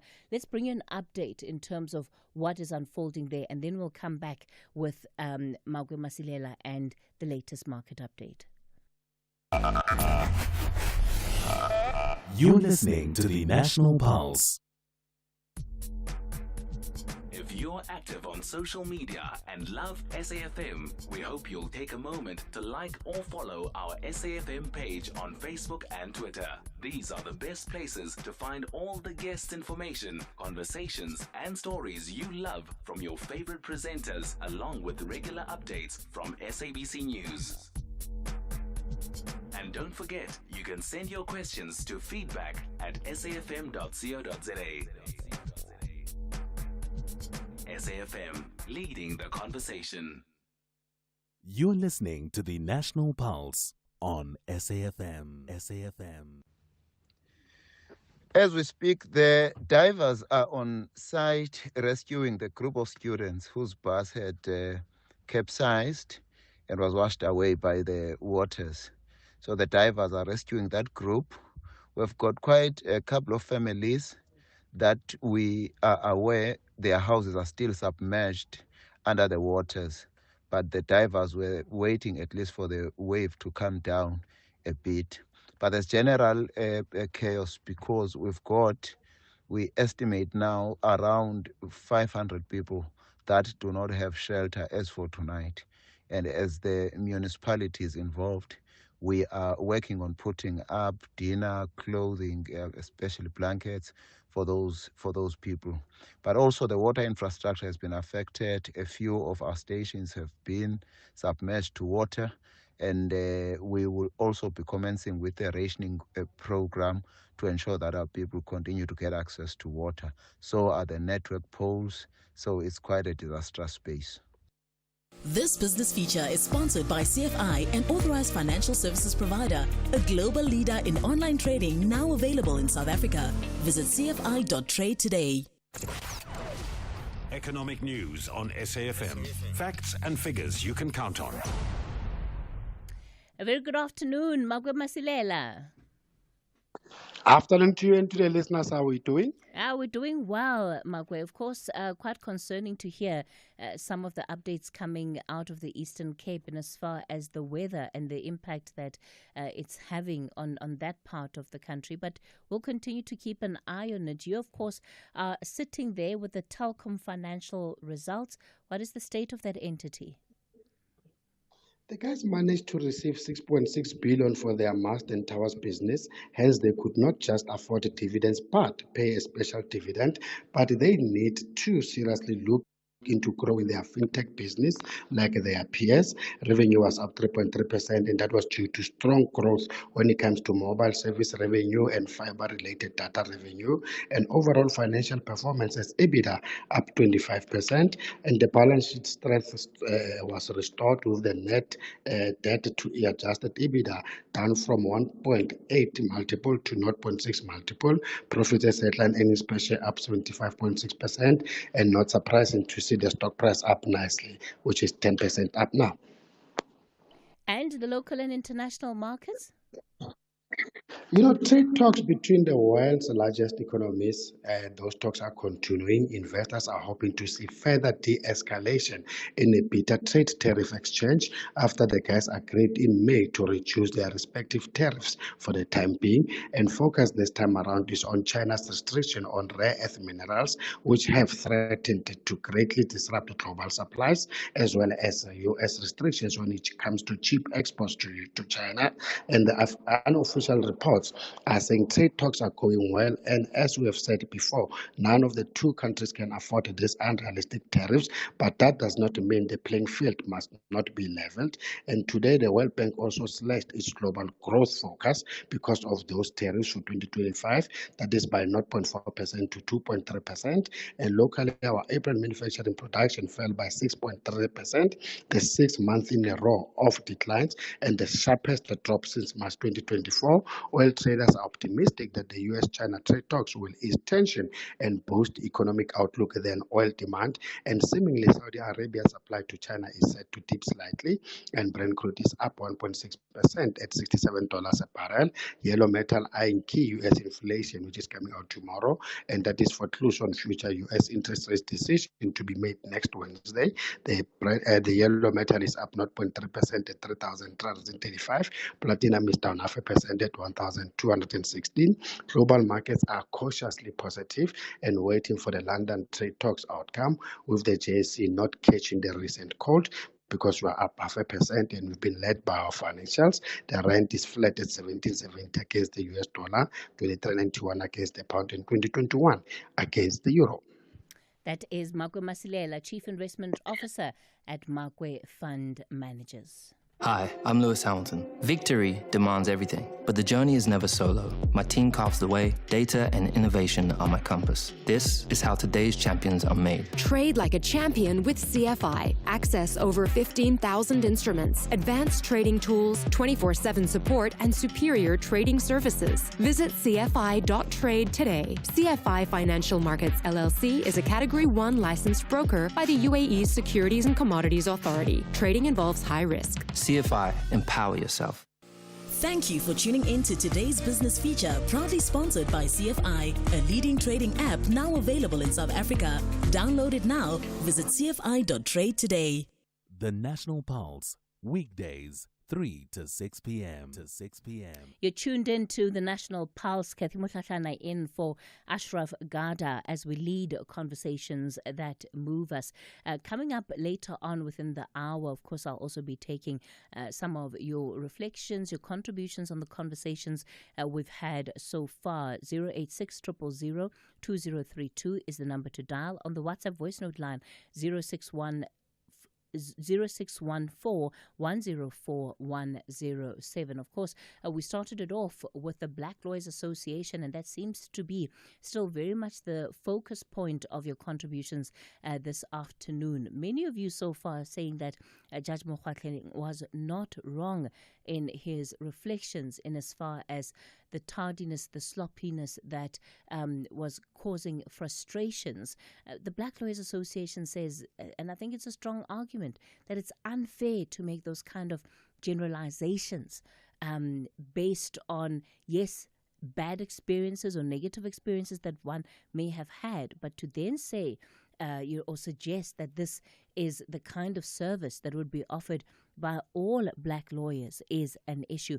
We, of course, also have touched on the challenges that are being faced by informal traders, especially looking at what is unfolding in the city of Joburg on the east, where many informal traders now are facing difficulties at the Kopanong market and asking questions. How can the relationship between informal traders and those who are law officials who are there to enforce bylaws, how can that relationship be improved? Because it is often quite a tense relationship. It is often quite adversarial, but it is not to the benefit of either of the parties. So those are some of the issues that you've been sharing your reflections on. I'll be taking your voice notes on 0614-104-107 and, of course, your calls on 086 000 2032. Well, earlier today, President Cyril Ramaphosa engaged young people at Sefako Makgato Primary School in Soulsville. It's one of the flagship sites for the Presidential Youth Employment Intervention and also the Presidential Employment Flagship Program. The president there speaking about government's investment in education, particularly for vulnerable communities. The ones who are going to be preparing these young people for the future of our country that we all desire. I'm delighted that it is through you, young people, that we are doing this. Yes, I know that your own situation is not the most ideal. We are working very hard to create more permanent positions for you in many, many ways in the economy. But when government is dealing with these problems, it also initiates programs like this one. We have up to now brought in almost 2 million of you as young people into this type of program. We are delighted that we are a government that is trying everything. The economy is not working as well as we want, but on the government side, I am proud to be working with ministers and deputy ministers and in our departments who have taken this whole process of creating job opportunities very seriously. We are deploying quite a lot of money, billions of rands, to enable this initiative to get underway. So getting more than 200,000, and Deputy Minister here, Mhlauli, tells me that it's 255,000 young people that we have brought in, not only in schools, but in other areas as well, part of the Presidential Youth Employment Initiative. So you are part of the many that we are deploying around the country to do good work. So I want to applaud you. What you are doing is so important for our country, for the future of the children that you are looking after here. And let me say, I am so impressed that, one, you've become so well educated yourselves. You've gained very valuable skills that you are now displaying to other young children. And many of you are also beneficiaries of the education support that our government has given throughout your young life as you've grown with the child grants and all that, and in your schools, no fee paying schools and NSFAS. So we devote a lot of money and effort on education. So you heard there the President's reflections during his engagement with young people. There were some questions he was asked, more pressing questions by reporters, mainly around the NPA, and also that visit to the White House, the Oval Office. We'll bring you those after this quick break. Specsavers Audiology, South Africa's largest audiology group, brings you the all-new Clarity Pro rechargeable hearing aids. Experience cutting-edge features at a price you can afford. For a limited time only, buy one Clarity Pro rechargeable hearing aid and get 50% off the second. You heard right. Buy one and get 50% off the second. Visit specsavers.co.za to find your nearest store and ask for Clarity Pro today. Specsavers Audiology. Test your hearing and join the conversation. T's and C's apply. What if you open your night to culture? Try new things and make space for new voices, new stories, and new perspectives. Open up your Saturday night with world-class entertainment, reality TV, and drama from 6:30 to 9:30 p.m. only on S3. Open up.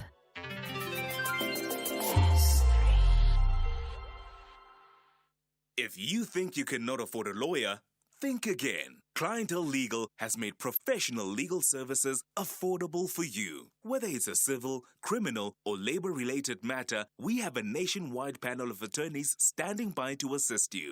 SMS SAFM to 32195. That's SAFM to 32195 and we'll call you back. Clientele General is a licensed non-life insurer and an authorized FSP. Standard rates and terms and conditions apply. Across South Africa, online and on radio. SAFM, let's talk.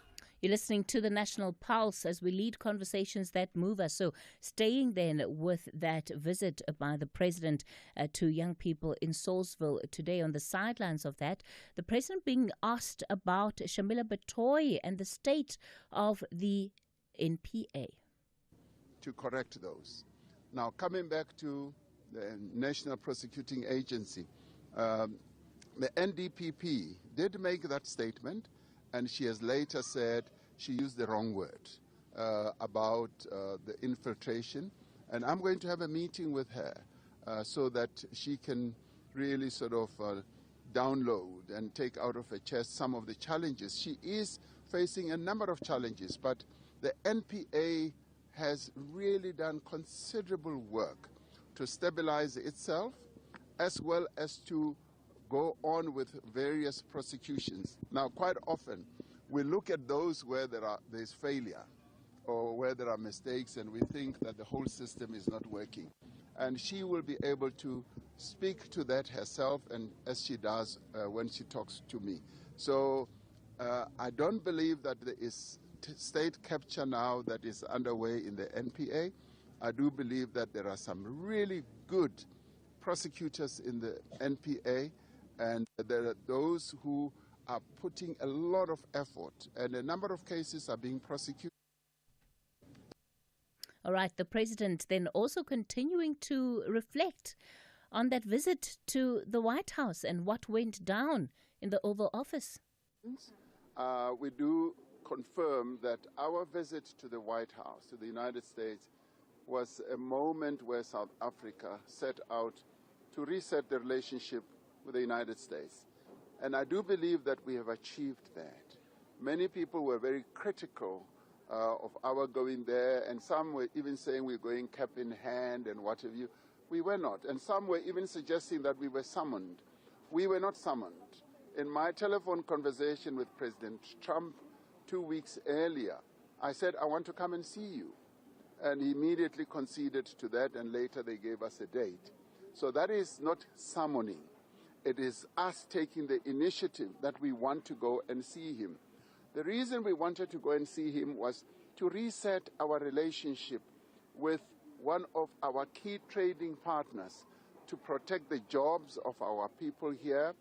And we did not go, kowtowing to the White House. We were going, one, to reset the relationship, and two, to begin serious engagement with the United States. And we were able to achieve that. Right now, there is engagement that is taking place between DTIC, Department of Trade and Industry and Competition, and the Department of International Relations. So we've opened the way for us to engage seriously with the United States. And on the other hand, we were also going to talk about trade matters, and that is now underway. And of course, the other one was to demonstrate the importance of President Trump coming to South Africa for the G20. And he immediately conceded that, yes, the G20 without the United States, who originated the G20 process, is not so effective. And all right, bringing you all the updates that matter as you make your way home this afternoon.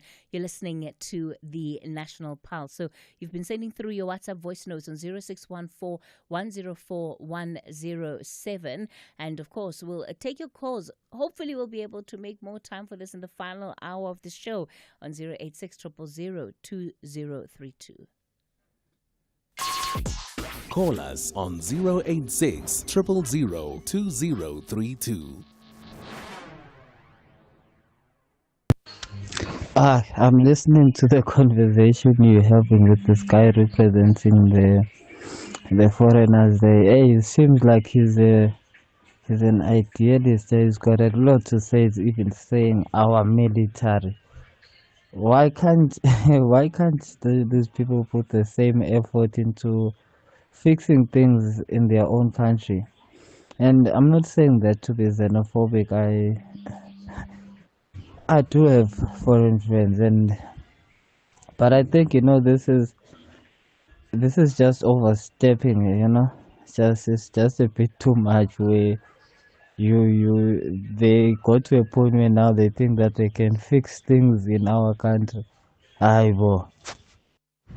Good afternoon, Sasketi. It's Fuane from Durban. Sasketi, when people speak about the Constitution and they're upholding it and stuff, how come they're not upholding against the illegal immigrants? because I think that's what the Dudulla message is all about. But also, there are 5 South Africans who were arrested in Zimbabwe not so long ago. The minister of Zimbabwe says, no, South Africa doesn't have laws. That's why there's illegal Zimbabweans are running around here. But we haven't said anything. We don't even hear anything from the media. Hi, Cathy. Man, that guy's a that guy who spoke to now, he's a foreign national. And he really now wants to use our constitution against our police. No, man, he must go back to his country. We've got enough problems of our own. Sharp. All right, thanks for the engagement there. Look, he also represents an organization that has a presence in this country that represents members that are South African for all intents and purposes, right? And look at the organization that is representing them, SERI. It is an organization registered, functioning in South Africa. But I hear the concern that is being raised too. So we'll have to hear where the courts then take that issue, what they ultimately decide. Well, we're edging towards 5 o'clock, which is going to have your latest news update. And this news brought to you by Absa Ultimate Banking. Apply online to get 34 benefits subject to affordability and scoring. Benefits may be subject to limitations. Terms and conditions apply. Absa is an authorized FSP and registered credit provider.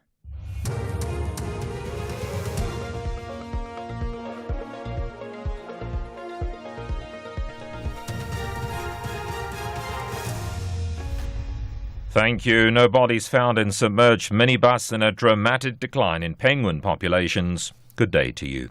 Police divers have found no bodies inside a minibus that was swept down a flooding river at near Mthatha in the Eastern Cape. There were 16 people in the minibus, 13 learners and the driver, as well as 2 adults.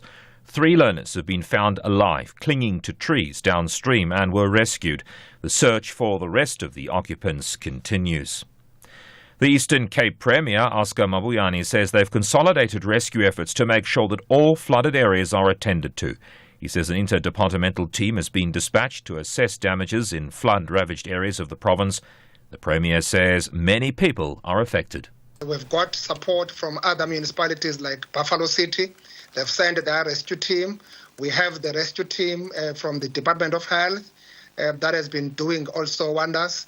Police, they are also on the ground. Earlier on in the morning, they had to save another person in the area of Mkanduli. The former deputy mayor of the Stellenbosch municipality in the Western Cape, Nyaniso Jindela, has been gunned down at Kayamandi. The DA has confirmed he was shot last night. Police spokesperson Wesley Twigg says he was shot in the throat and was declared dead on the scene. Twigg says the motive for the attack is unknown at this stage and no arrests have been made yet. Following story may offend sensitive listeners, including children. A pensioner in her 80s has been stabbed to death at her home in Phoenix, north of Durban. Her 6-year-old daughter was also stabbed in the incident but survived. It's believed a man came home to find the house locked. After forcefully gaining entry to the home, he found his elderly mother dead and his wife injured. Spokesperson for a private security company in the area, Prem Balram. We were informed of a murder and a stabbing. So reaction officers and paramedics got to the scene a few minutes later. They found a large crowd outside the home. They penetrated the home to find a female lying in the passage with a throat slit. A knife was found at her foot. A second female was found lying on the passage between the bedroom and the main passage, and she was declared deceased by paramedics. Emperor penguin populations in the Antarctic have declined at a rate that scientists say is more dramatic than their worst predictions. The BBC's Max Horbury has that story. Scientists lay the blame squarely at the feet of climate change. Researchers say it's one of the clearest examples of population decline caused by climate change.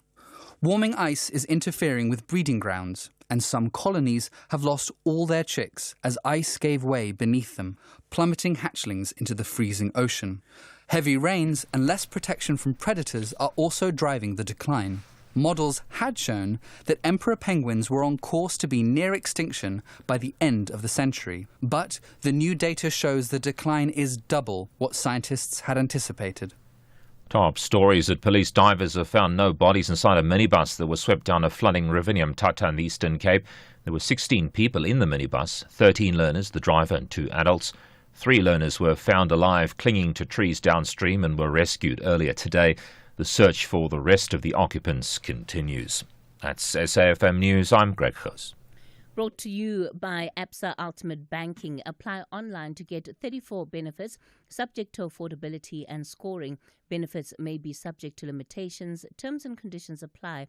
Absa is an authorized FSP and registered credit provider. Ultimate Value is opening an account with 34 benefits while getting her a treat. Ultimate Success is getting her the ballet shoes that you promised. With a 2,000 Rand balance booster, Ultimate Goals is living life on your own terms with a credit card with 0 monthly fees. Absa Ultimate Banking is about having it all in one account for 98 Rand per month. Apply online now. Your story matters. Absa, subject to affordability and scoring. T's and C's apply. Absa is an authorized FSP and a registered credit provider. In sports this hour, Smith and Amla latest inductees into ICC Hall of Fame and Bogazi ready to represent Bafana Bafana. More details at 5:30. SAFM, guiding you through the rush hour traffic. Good afternoon. Starting off in Gauteng, the N1 northbound in Pretoria queuing towards the N4 highway, the N3 southbound in Germiston queuing towards Geldenhuys interchange, the R24 eastbound in Kempton Park has a crash before the R21 airport interchange, and Baysnodere Drive westbound a crash at Esterhout Drive in Rand Park Ridge. In KZN, on the N2, there's snowfall reported between Kokstad and Mount Aleph, so please do proceed with caution. On the R617, snowfall reported between Kokstad and Underberg. The road's been closed, so please do avoid travel on this route. On the N2 in Mpangeni, there's a crime scene reported north of Mtunzini and Chris Hani Road westbound, queuing at the N2 highway. In Cape Town, the N1 outbound queuing towards the M5 Koeberg interchange. The M5 northbound is queuing towards Koeberg interchange. The M3 southbound slow-moving approaching Rhodes Drive, and the N2 Nelson Mandela Boulevard outbound queuing towards Hospital Bend. With your traffic update, I'm Irma G. Are we ready for a real conversation? SAFM, leading the conversations that move us. 13 Southern African nations and North African guests, Morocco, will battle it out for the ultimate glory in the Hollywood Bets COSAFA Cup 2025 in Mangaung, Bloemfontein. Catch the beautiful game on SABC Plus, SABC Sport on DTT Channel 4 and SABC 1 from 4 to 15 June. Stay tuned to SABC Sport. For the love of the game.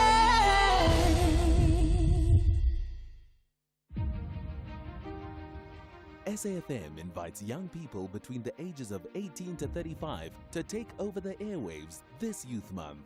All you have to do is send a WhatsApp voice note or text message to 061 410 4107 or email info@safm.co.za. Tell us which show you'd like to co-host and what youth-focused issues the G20 should incorporate ahead of the summit. And we could be calling you. Terms and conditions apply. Now, you can apply online for Absa Ultimate Banking with 34 benefits while listening to the show. This is what ultimate success looks like. It's getting your daughter the ballet shoes you promised thanks to a 2,000 Rand balance booster, while Ultimate Goals is living life on your own terms with a 0 monthly free credit card. Absa Ultimate Banking is about having it all in one account for 98 Rand per month. Your story matters. Absa. Subject to affordability and scoring. Benefits may be subject to limitations. Terms and conditions apply. Absa is an authorized FSP and registered credit provider. You're listening to the National Pulse on SAFM. Well, where has the time gone? Where has the afternoon gone? We're into the third and final hour of the show, 7 after 5 o'clock. And, of course, we're still leading conversations that move us. This is the National Pulse. Cathy Mohlahlana in for Ashraf Garda. And Ashraf will be back, hopefully, tomorrow. This afternoon, one of the stories you're tracking, you would have heard in news that what we had brought to you out of the OR Tambo municipality is an incredibly concerning situation as rescuers search for the bodies of the occupants of that minibus that was washed away in the waters. I think it'll be important for us to also replay that voice note that was sent through by the mayor. We'll have it on standby. So we're going to stay then with that story around the weather. Authorities in KwaZulu-Natal are also urging residents to exercise extreme caution on the roads. MEC for Transport and Human Settlements, Siboniso Duma, confirming that the province has deployed more than 10 motor graders along key routes to prevent snow buildup. Ndabezinhle Sibiya is the spokesperson for the Department of Transport and Human Settlements in KwaZulu-Natal. Ndabezinhle, good morning, good afternoon rather to you. Thanks for joining us. Yeah, no, good afternoon. I think it is a good morning for motorists that were trapped along the R56 N2 between Potchefstroom and Kokstad. So you are correct to some of the, the motorists there. Yeah. Other than that, no, I think, yeah, sure. Go ahead. Tell us about what you've been experiencing out on the road and just how bad the situation has been for motorists. Yeah, I think finally they are now free as they were trapped from early this morning. Unfortunately, once again, we are experiencing a lapse, in terms of members of the public heeding a call from the SA Weather Services, because we were warned a couple of days ago that, we are likely to experience the cut-off low pressure system. I think the SABC, all channels and the SABC have been informing the people of this country about the severe weather patterns that were predicted by SA Weather Services.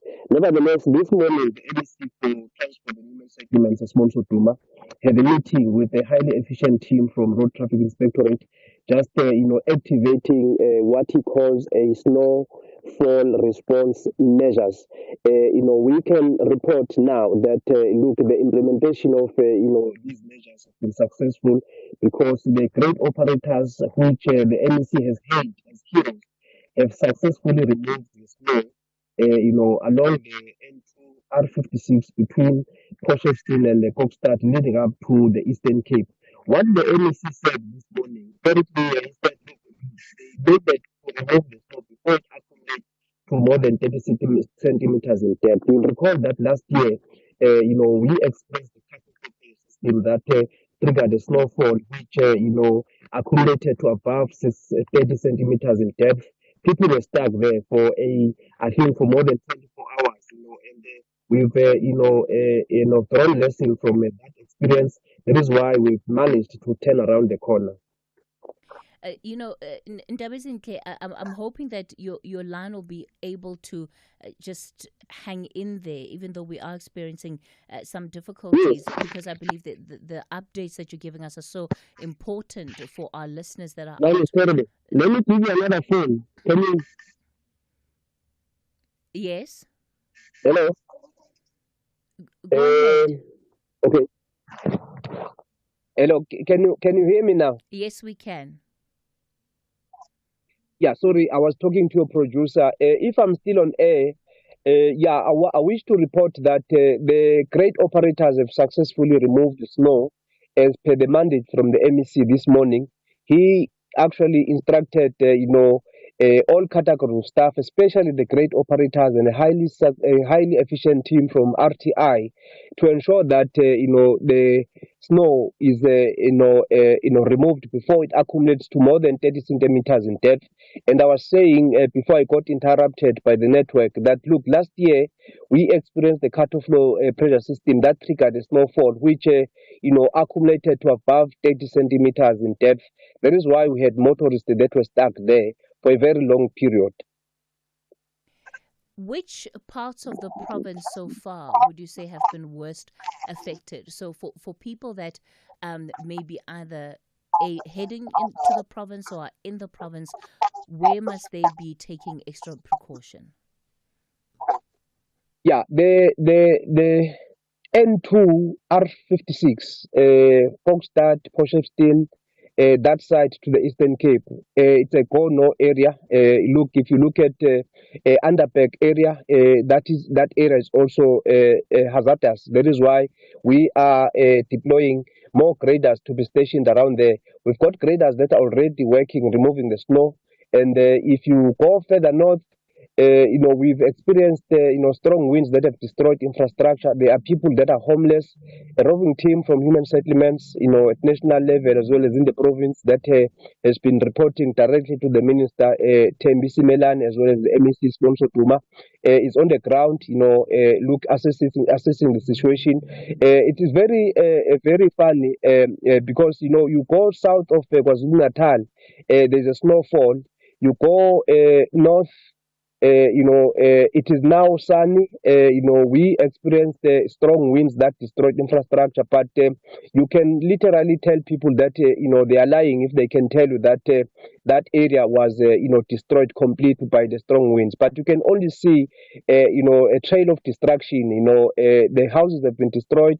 But obviously, what is also critical that the MEC has pointed out is that the severe weather patterns, are a cause of concern because the supply chain management is disrupted. We've got trucks that have been stuck since 2:00 in the morning going to neighboring countries. So you talk here about people that are likely to be exposed to food insecurity moving forward. You have children that have been unable to go to school. We've got medication that has been stuck with the trucks and unable to reach the hospitals. So you look at the severe weather patterns really creating havoc, disrupting social life and also disrupting access to economic activities, because if people are unable to go to work, it is the economy of the province that gets affected. So these are some of the issues that the MEC pointed out in the meeting this morning, emphasizing that the great operators and the RTI team must move in very quickly to remove the snow, and they've successfully executed that operation. That is why the MEC has hailed them. When you look at the number of people and motorists that have been stuck, either due to road closures or any other difficulty that is being experienced, what advice do you have for people this evening in Ndabezindle in terms of how to survive the snow when they're stuck in their cars for all those hours? What can and what should people be doing? Well, I'm sorry that you got cut off while you were posing that question. But I think what one can say is that look, let's look out for these weather reports from the SA Weather Services. Let's listen to SAFM, because we've got regular reports that are giving us a clear sense of how to move forward, what to expect. Then number two, people must remain indoors and not move around. The snow chasers are also creating problems for the traffic officers and the truck operators. We are working with the road freight, the freight association, so that we have one plan. If there are plans to close so some of the routes, where we are in a position to interact with the road, the freight association, so that at least there's no disruption of supply chain management. But over and above that, the MEC has said, let's continue to work together. He's interacting with traditional leaders, he's interacting with leaders of society, so that when we talk about the cut-off low pressure system, at least we must internalize the fact that KwaZulu-Natal is the province that has been worst affected by this weather phenomenon. Your expectations then going into the next 24 hours, overnight and tomorrow? Well, the team, the snowfall response measures are still in place. They kicked in this morning.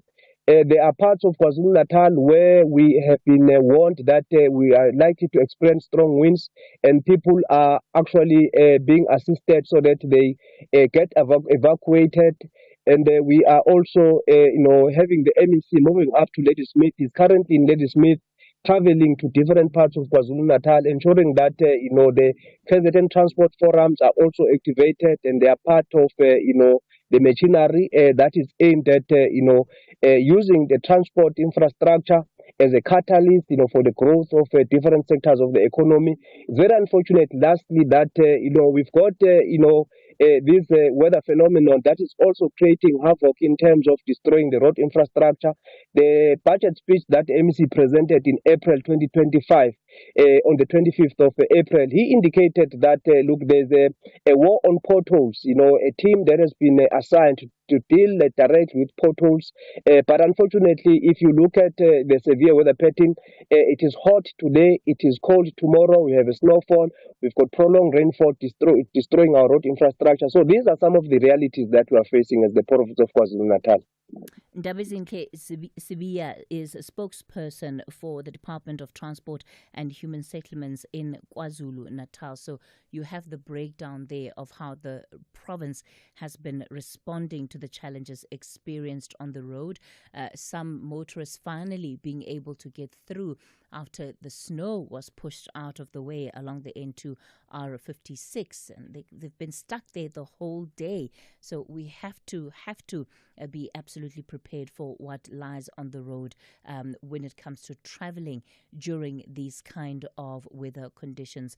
Then, of course, we also touched on the Eastern Cape. I want to bring you that voice note by the executive mayor of OR Tambo District Municipality, Councillor Mesuli Ngondwana, who spoke about the emergency responses that have been activated from that province right now. As we speak, the divers are on site rescuing the group of students whose bus had capsized and was washed away by the waters. So the divers are rescuing that group. We've got quite a couple of families that we are aware their houses are still submerged under the waters, but the divers were waiting at least for the wave to come down a bit. But there's general chaos because we estimate now around 500 people that do not have shelter as for tonight. And as the municipality is involved, we are working on putting up dinner, clothing, especially blankets for those people. But also the water infrastructure has been affected. A few of our stations have been submerged to water. And we will also be commencing with a rationing program to ensure that our people continue to get access to water. So are the network poles. So it's quite a disastrous space. Well, if there are any updates that you would want to share with us in terms of your own experience this evening, please do get in touch. 086 000 2032. That's the number to dial, 086 000 2032. On the WhatsApp voice note line, 0614 104 107. Let's take a quick break. When we come back, we take you to a story. Remember, last year there were bodies that were retrieved underground in Stillfontein. Well, today a mass funeral taking place. Will take you to the northwest. Gordon Ramsay is back, and your favorite kitchen disasters are still somehow in business.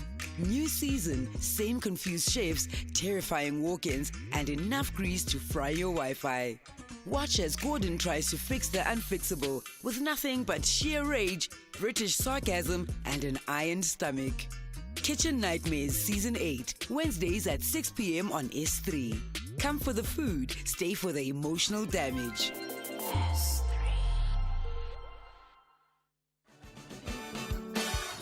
This Youth Month, SAFM celebrates the spirit, power and potential of young South Africans. Join us as we dive into conversations that matter, from innovation to education and skills for the changing world. Empowering youth for meaningful economic participation. Because at SAFM, we're not just talking, we're leading the conversations that move us. You're listening to the National Pulse on SAFM. Well, let's continue the conversation on the National Pulse this afternoon, looking at bodies that were retrieved underground in Stillfontein in the northwest last year. The Northwest Health Department confirming that many of these bodies have been buried as paupers. Tsogofatso Mutibedi is spokesperson for the Department of Health in the Northwest. Tsogofatso, good afternoon. Good afternoon, Cathy, and good afternoon to your listeners. Firstly, just remind us, how many bodies were retrieved from underground in Stillfontein? Well, since the start of the national operation that was supported by both SAPS and the Department of Health, at least 78 bodies were extracted during that 4-day operation in Stillfontein. So the initial or the final figure actually is 78 from that particular day. But remember that even before then, there was an operation where we were rescuing some of them either dead or alive. The number was quite high, but it's from the previous year, August 2024. The operation was this year, not actually last year. So it was this year, February. On that particular day, we retrieved about 78 from that operation. Of those 78 bodies, how many have you been able to connect to families, relatives in the country? We must be honest that it was not an easy task. Remember that some of these bodies were underground for quite a while. In fact, some of them were retrieved at an advanced stage of decomposition. So it took us a while, but fortunately we were able to successfully match the DNA of about 25, and those that we've been coming from, the families and community members that have been coming forward, we have been successfully able to at least identify and hand over those bodies to their loved ones. 25 were identified. We are remaining with about 23, and today we buried at least 30 of them, 15 in Kanana, and then another 15 in Stillfontein. From those that were able to find positive matches, are you looking at all at the origins of some of these individuals, as in whether they are South African or whether they're non-nationals? Yeah, indeed. It has been a task. We've been working with different departments. Remember, it was a program that was led by South African Police Services, who was giving a support or playing a support role as a department. There's been Home Affairs, Department of International Relations. So we have been working together to establish. The first thing that we do normally, we would then use a database from the Home Affairs, whether to check these guys. Remember, after fingerprinting, we then send this information to our departments, Home Affairs, and even the Department of International Relations. But of course, we must be honest that some of them were not in our database. The correct presumption then would then be that they are in the country. Some of them were in the country illegally. So it has been the case, but we must also be honest that apart from fingerprinting, we've been using other methods like your photography. We have been able to use your DNA, and that has not been an easy case from this side, given that some of them were really in advanced stage of decomposition. But yes, we want to applaud our healthcare professionals in the work that they have done to ensure that we work meticulously to ensure we don't have any other loophole in the process. So the process was airtight. We were able to satisfy ourselves that we've done everything possible to find the last one of those that we had in our facilities. So that is why we are actually continuing with mass funerals that we started today, and the remaining will continue on the last week of this month, pending the finalization of documentation. Remember, we still have to get death certificate and other documentation from other departments before we can proceed with the mass funerals.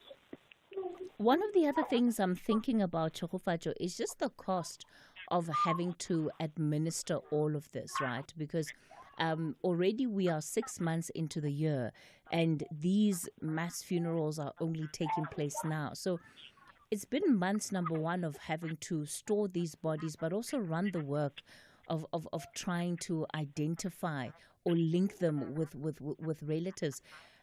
Is there a figure that you can attach to how much this costs the state to do this? Yeah. Well, it's quite difficult to quantify it now until we have a formal report, because you know that ours was just a supportive role to store these bodies. But the main work that was done, it was led by our South African police services. Remember, some of these bodies were subject of murder investigations following those allegations that were made by those that were emerging underground. So from us as a department, we will sit and then try to quantify how much was then spent on this. But I would say that much of the work that has been done was from both police, Home Affairs, and Department of International Relations. So I would not want to draw or find ourselves in the situation where we give wrong figures. Maybe let's wait, analyze, and then get a report, and then we'll then come back and assist our communities and residents of how much was then used in the administration of all of the work that was done in the process of verification, identification, and handover of these bodies to their loved ones. And this is just for those that were uncovered during that operation that lasted 3-4 days. Now, one wonders what is happening to those bodies that are recovered on a day-to-day basis, on a weekly basis, because we know that some of the violence around illegal mining has not necessarily come to an end. Well, we do recover them, but they are not as many as that operation because that one was quite specific and intent. Right now, we rely entirely on some of these work. Remember that the police are there now, so it's not as active as it was. I'm talking about the legal operation there in Stillfontein. So we don't really have many bodies that we are recovering, except where one or two are then recovered by some of these illegal miners, dumped somewhere, and then we go collect them. So for now, it's been quiet, given that even the illegal mining activities has been slaughtered. So we are hopeful. We are hopeful that there are no other. Remember, in fact, the reason why that national operation was stopped was mainly because that there were no signs of any other bodies underground, except if now we can be told that there are others. But at that time, we were really satisfied that there are no other bodies underground. Chegofajo Mutibedi, spokesperson for the Department of Health in the Northwest. That brings us to 5:30. Time for your latest news headlines. Thank you, Cathy. And a quick look at the headlines of this half hour. Police divers have found no bodies inside a minibus that was swept down a flooding ravine in Tata in the Eastern Cape. Police say they're still investigating an alleged syndicate that targets women by befriending them and later kidnapping and robbing them. And the acting leader of the Patriotic Front in Zambia has appealed to the nation and its leadership to honour the late former President Edgar Lungu's final wishes. More on those stories and other news at the top of the hour. SAFM, guiding you through the rush hour traffic. Good afternoon. Starting off in Gauteng, the N3 northbound in Bedfordview, queuing on the link to the N12 East at Gililees Interchange. The N1 southbound in Fourways, queuing towards Winnie Mandela Drive. The N1 southbound in Centurion has a crash reported near John Foster Drive, and the R24 eastbound in Kempton Park, a crash before the R21 Airport Interchange. In KZN, on the N2, there's snowfall between Kokstad and Harding, so please proceed with caution. On the N2, a crime scene involving a cash heist in Mtunzini, so you're asked to expect delays and diversions. And Chris Hani Road westbound, queuing at the N2 highway. In Cape Town, the R300 southbound queuing towards Stock Road. Main Road northbound is slow moving in that central Muizenberg area. And Klipfontein Road eastbound in Heidelveld has a crash reported at Comet Road. With your traffic update, I'm Irma G. This is SAFM Sports with Tumi Nkgapele. All right, Tumi Nkgapele, this is your final update for the day, Tumi? It is. Oh, sad to see you go. But before you do, the Proteas legends, they're being honored. Yes, they're being honored in a very special way, and it's specifically former Proteas captain Graham Smith and longtime teammate Hashim Amla, who were both inducted in the ICC Hall of Fame. The two Proteas legends were among 7 former players to be inducted, alongside the likes of Australia's Matthew Hayden. Now, Smith became the first player to captain his side in more than 100 tests and to more than 50 victories. He led the Proteas to multiple test series wins in Australia Australia, and also won the ICC Test Mace in early 2013 while scoring 9,265 runs at an average of 48.25 in 117 tests. And still just talking about the Proteas, well, they will have all-rounder Vian Mulder at number 3, while Australia have moved their usual number 3, Marnus Lebaskagni, up to open the batting in order to accommodate another all-rounder, Cameron Green. Now, Mulder is not a natural selection at number 3, of course, but has been slotted in there in order for the team to have a fifth bowling option, specifically a bowler who can swing the ball. The most difficult selection decision, however, was between Lungingini and Dene Peterson as the third seamer behind automatic selections Kagiso Rabada and Marco Janssen, with Ngidi being preferred despite Peterson's fine record during the WTC. Meanwhile, Proteas Test match coach Shukri Conrad says that he's counting on English support for the Proteas. We'd probably be enjoying the majority of the support. I think all the English will be supporting us as well. And just to really embrace the occasion, because it is a huge occasion, Neil. We can't wish it away. And these were some of the conversations that were had last night, you know, in taking it in, just making sure you settle yourself down.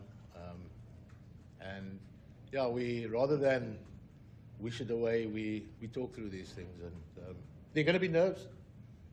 The excitement levels are starting to ramp up, as you well aware.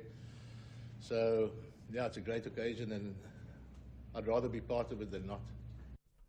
In football, stand-in Bafana captain Kosinati Sibisi says that tonight South Africa will see the best of Mbegazeli Mbogazi in a Bafana jersey when he makes his debut at senior international level. This is during a friendly match against neighbours Mozambique in Polokwane. Sibisi will play alongside his Orlando Pirates teammate for the first time at Bafana as Hugo Bruce teams wraps up the international week of friendly matches at the Peter Mokaba Stadium.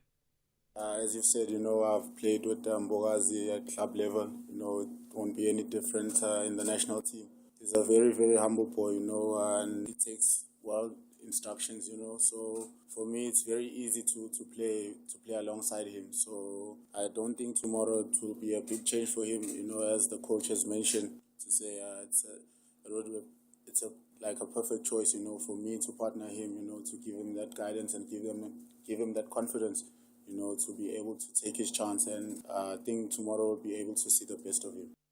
In rugby, Springbok fans will for the first time ever be able to take their passion for the game to the next level with the announcement of a new online game in Fantasy Rugby Championship. Now, the collaboration between SA Rugby, New Zealand Rugby, Rugby Australia and Union Argentina de Rugby as partners in SANZA. It marks the first official fantasy game for the Southern Hemisphere's premier international competition. The global pre-registration for the game starts today, with the game officially launching in August to give fantasy players time to pick their teams before opening round, which is on the 16th of August. Meanwhile, Bulls director of rugby, Jake White, he is gearing up for what he believes will be a very different kind of challenge. This is when his side faces Leinster in the United Rugby Championship final this Saturday, and the Bulls booked their spot in the final, their third in 4 years after edging the Sharks in a nail-biting semi-final at the Loftus Versfeld. What will make it different is it's a completely different challenge.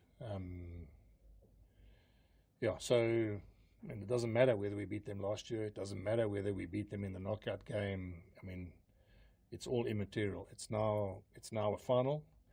And the wonderful thing about where we are is we have a lotto ticket. And you can't win the lotto if you don't have a ticket. At this point in time, there are two teams that have a lotto ticket, and we've got a 50% chance of winning it. I mean, that's how sport works. So it'll be different. I mean, I'm sure it'll be different. There's British and Irish Lions assembling while we're in the UK. There's, I think the next week the British and Irish Lions play, and I'm glad, because what it'll mean is it'll just mean that whole Dublin will be rugby crazy. I'm so happy, because our young players and the guys we've been working hard with are going to experience something that's very, very unique and very, very special for them. In motorsport, the new Madrid Grand Prix will be held as the final race of an uninterrupted European section of the Formula One season next year. Madrid, which is to be held from the 11th to the 13th of September, will be a second race in Spain and replaces Emilia-Romagna Grand Prix in Imola in Italy, in a schedule that remains at 24 races. Madrid's debut is one of a number of changes, most of which have been made in an attempt to streamline transport and reduce carbon emissions. Cathy, it's always great seeing you. Hopefully I'll see you soon again. Thank you so much, Dumi. Great catching up. Thank you for the sporting update. You said you're looking forward to the snow. I actually am. I know it's cold. Look, you're dressed in a trench coat, so you are absolutely ready for the snow. I'm within it all. You're going to take pictures. I want to take pictures in the snow. Okay. All right. Yeah, no, I think we could do without it getting that cold. But you might be lucky overnight and tomorrow morning. You know? I think in Johannesburg, I think we're definitely going to see a bit of that snow. Crossing fingers. And then what do you do? Because I know that there'll be like lots of parents that are thinking to send my kids to school or to not send them to school. Were you ever kept home on cold weather days? No, not with black parents. You go to school. Please be careful. We are in the season of generalization. You might have to apologize and withdraw for that comment. In advance. Not with my parents.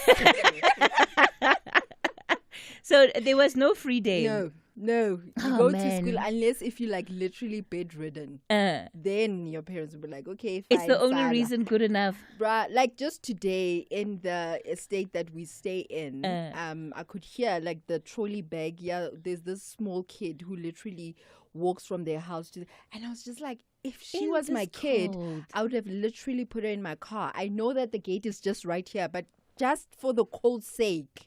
No, they must start adjusting to this life and its realities. Catch them early. Well, with that said, I'll have more on other sports tomorrow. Every murder has a moment when it could have been stopped. Countdown to Murder takes you inside the chilling timeline from ordinary days to unthinkable crimes. Real stories, real people. And the final hours before everything fell apart. Countdown to Murder. Every second tells a story. Thursdays at 9 p.m. only on S3. Open up. The reigning champions Banyana Banyana and 11 African national teams are ready to tackle each other for WAFCON 2024 to determine who are the real queens of the continent. Where Africa competes, South Africa connects. Experience the Women Africa Cup of Nations Morocco 2024 from 5 to 26 July 2025. Streaming live on SABC Plus, SABC 1 and SABC 2.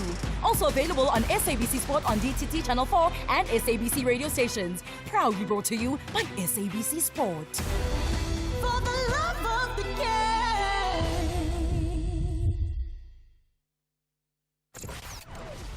Economic news on SAFM. Facts and figures you can count on.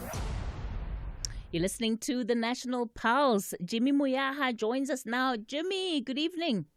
Good evening, Cathy. How are you? I'm good, thank you. Jimmy, tell me, did you ever get to miss school because it was too cold? My parents, who I know listen to this show and to my show, would just stack more clothing on me and send me to school. So no, I didn't get to. But my parents did always make sure that I was warmly dressed, and I thank them for that. And as I look outside, I was outside a little earlier on today, and I remembered those days very fondly. I remember the days where we went and had the long sleeve vests that go under your school shirts and all of those things, and you put the jersey on top of that, and then you put the jacket on top of the jersey. So that was the life that we grew up within, but we never missed a day of school. Parents, I want to hear from you. Are you taking your kids to school in these snowy conditions? Or are you keeping them home? How are you wrestling with that dilemma? It's a conversation that we can have. Jimmy, what's coming up on your show today?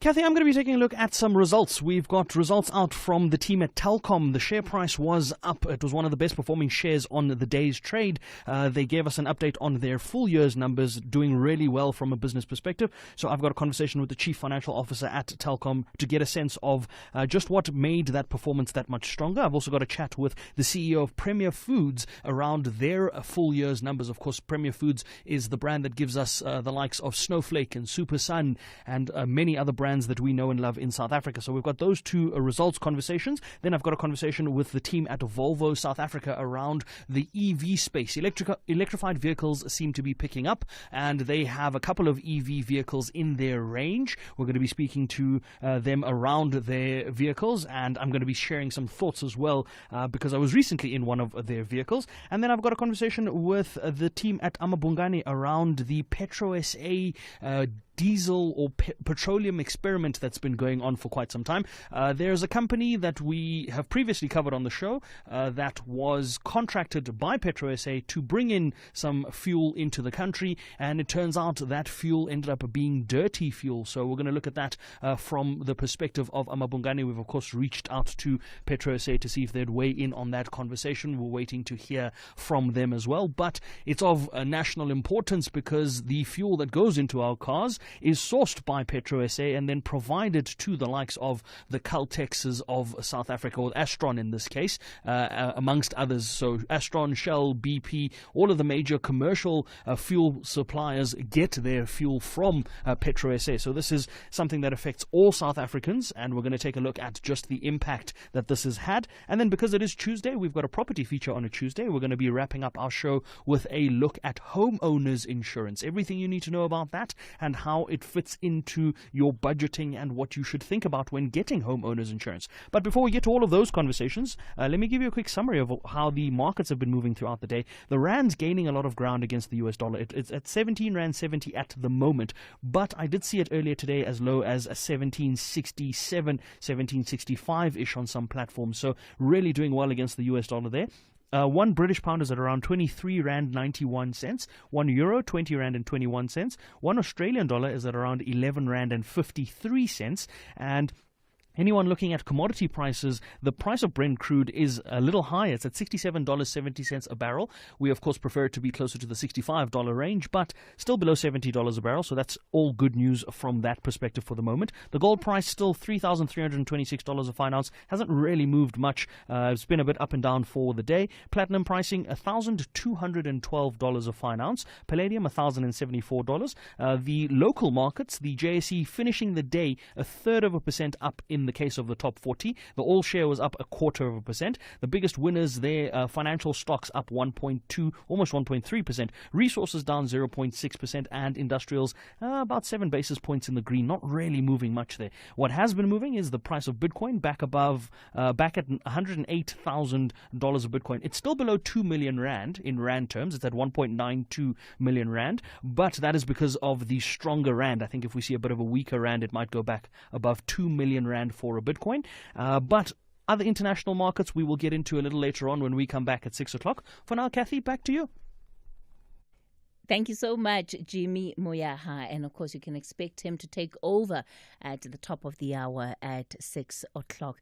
All right, it's you and I time now. Lots of engagement that you've been sending through to the show. Unfortunately, we haven't been able to get into much of it, but now is your chance. I'll be taking your calls on 086 000 2032. That's the number to dial, 086 000 2032. On the WhatsApp voice note line, 0614 104 107. And I also want to hear from you. With the weather being as cold as it is, are you tempted to keep your kids home? Or are you yourself tempted to stay home? But if you're a working adult, that is very rarely an option. You don't get to decide whether you stay home or not. But maybe you do. Give us a call. I'll take your calls on 086 000 2032. Let me go to Cape Town. Kirk, good morning. Good afternoon. Oh, please, guys. I apologize. Hello, morning, Cathy. No. The same. It is unforgivable that you take somebody out the show and you keep it your remaining morning hours. not awesome. I agree, Kirk, I agree. What do you want to talk about? I want to talk about the judge. Is there anything else to talk about this week? The judge and his comments on the lawyer who was running the comments. My comment is, it has been quite refreshing to see the number of callers who have called in to express their support for the judge and their disdain for poor service delivery by professionals. And of course now we talk about black professionals. So it was this politically correct era that we are living in. I wanted to call for 2 days, but chose not to do so to see which way the wind was blowing.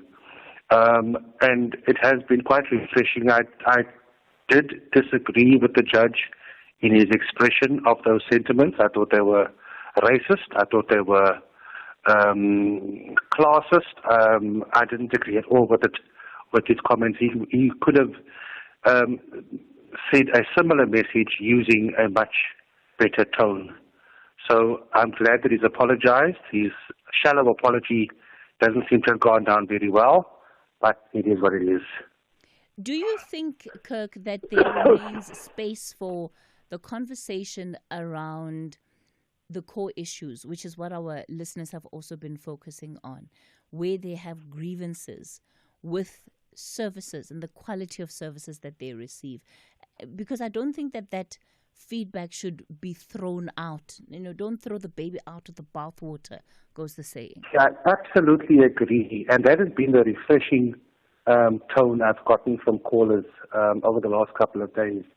That maybe for too long we have accepted poor service, and maybe now is the time to ask those difficult questions. And not just of black professionals, of all professionals. Absolutely. But now it's we honing in on the racial aspect, unfortunately, because of the utterances. But it is maybe time to have that conversation. Okay. And the judge's lived experience is something else that we haven't, or I haven't heard much mentioned about. So if he's sitting on the bench every day and professionals are not turning up for court or ill-prepared or whatever his reality is, that is another conversation to be had about people's lived experiences and how they express that frustration in public. Wonderful. Thanks for that contribution, Kirk. Let's take a quick break and then we're back with more of your calls. Welcome back to the sun-drenched shores of St. Marie, where the beaches are beautiful and the murders are mysterious. It's Death in Paradise Season 7. New cases, quirky suspects, and D.I. Jack Mooney, who's still figuring out the island and how to drink coconut water gracefully. Catch the show where paradise meets puzzling crime, because even in paradise, someone always has a secret. Death in Paradise Season 7, Wednesdays at 9 p.m. on S3. S3, open up. With the ever-changing financial landscape, it can be difficult to make sense of all the moves at times. Join me, Jimmy Moyaha, on the SAFM Market Update with MoneyWeb, Mondays to Thursdays, 6 to 7 p.m, as we break down the key market trends, top financial stories, and smart investment insights, all in one place. It's everything you need to stay financially informed and ahead of the curve. Proudly brought to you by Volvo. It's safe to be brave with Volvo. Call us on 086 000 2032. Well, I'm still taking your reflections on the various issues that we've been looking at throughout the afternoon. Mziyo in the Eastern Cape, good afternoon. Oh, all right, let me start off with Vuyiswa in Parktown North. Vuyiswa? Yes, Cathy, thanks for taking my call. You know what? I don't think our African brothers from the continent and sisters are fair. Because in African culture, you don't do that. You don't take anyone who hosts you to court for any other reason. This is an African, I don't know what kind of philosophy it is. You know, like you were referring to Johannesburg, Syria. I cry every day when I go out the street. Elof Street, in my childhood, when I was walking with my mom, I have memories of that street. But today, I can't remember anymore what is going on in that street. I can't relate with it anymore.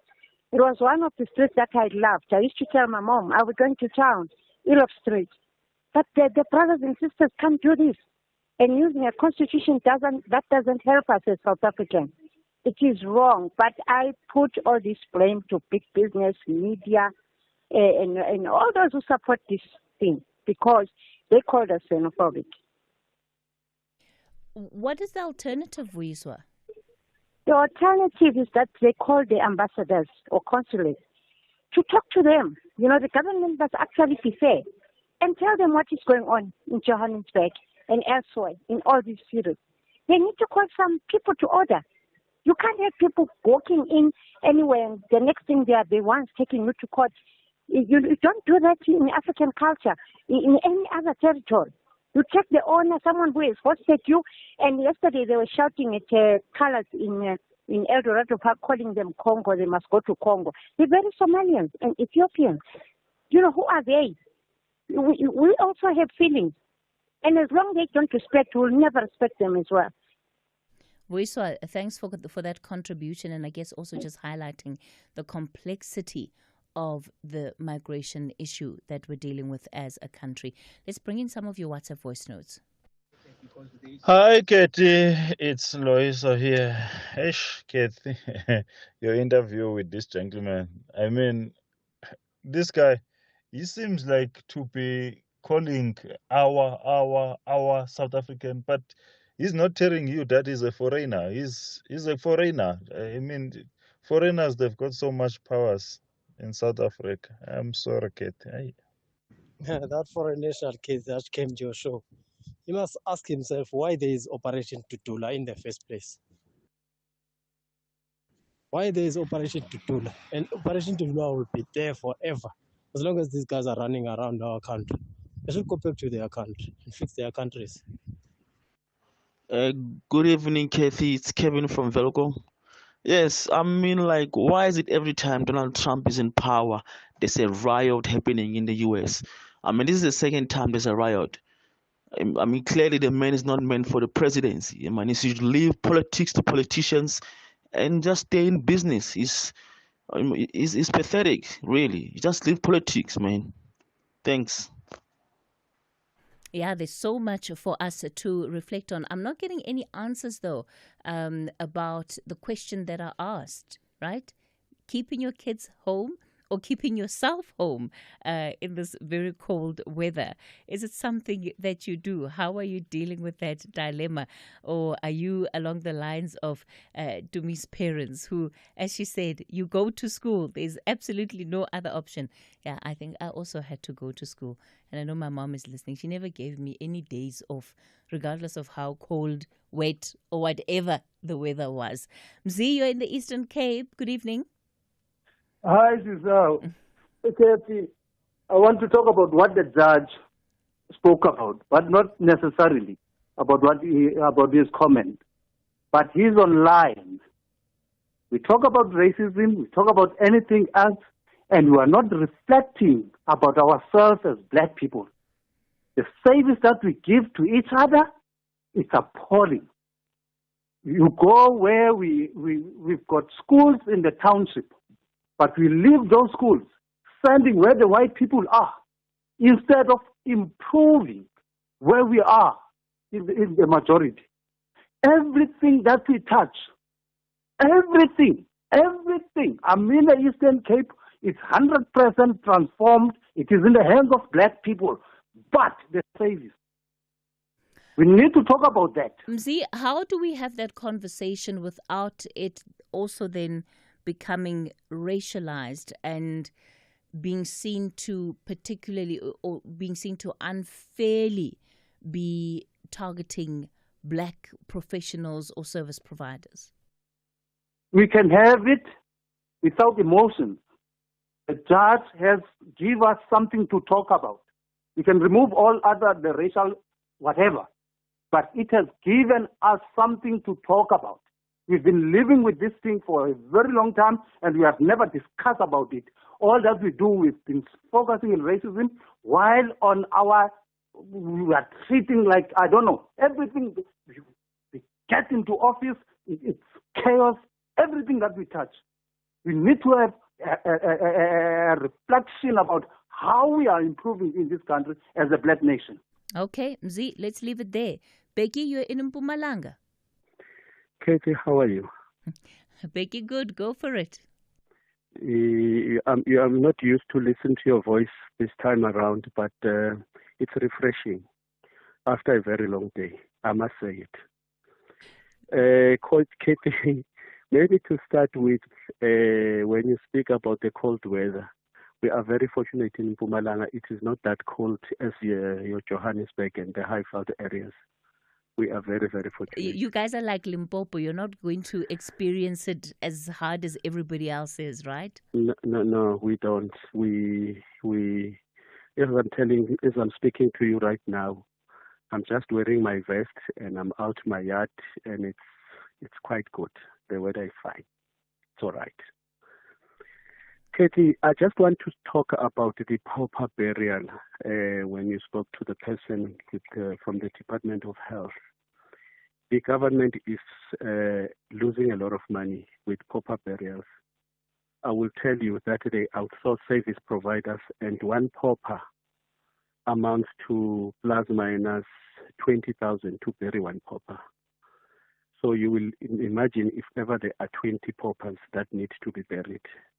And secondly, if it happens that those people who have passed on from the mines they identified that some of them are from Lesotho, some of them from Mozambique or wherever, the government also outsources a service provider that will transport that particular person. And I can rest assure you now that to transport one body, I'm not even exaggerating.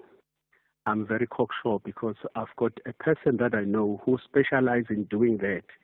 To transport one remains, it's more than 27,000 from South Africa to Mozambique.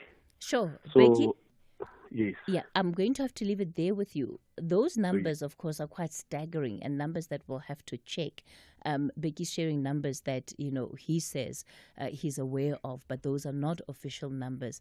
And if the official numbers are anywhere close to that, my word, that's a lot of money. We have to get an answer in terms of how much it is costing the state to administer all of this.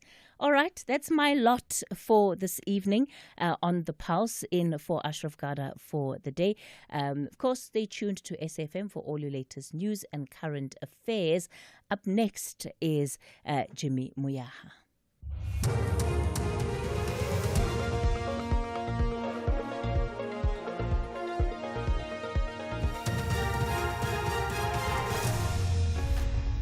And before we get to Jimmy, it's the news. Death toll rises in Eastern Cape storm and police probe kidnapping syndicate. Good evening to you. The death toll in the wake of the winter storm that hit the Eastern Cape has increased from 3 to 7. Police recovered 6 bodies near Mthatha and the 7th was recovered in Solo. The search for 13 people, 10 learners and 3 adults.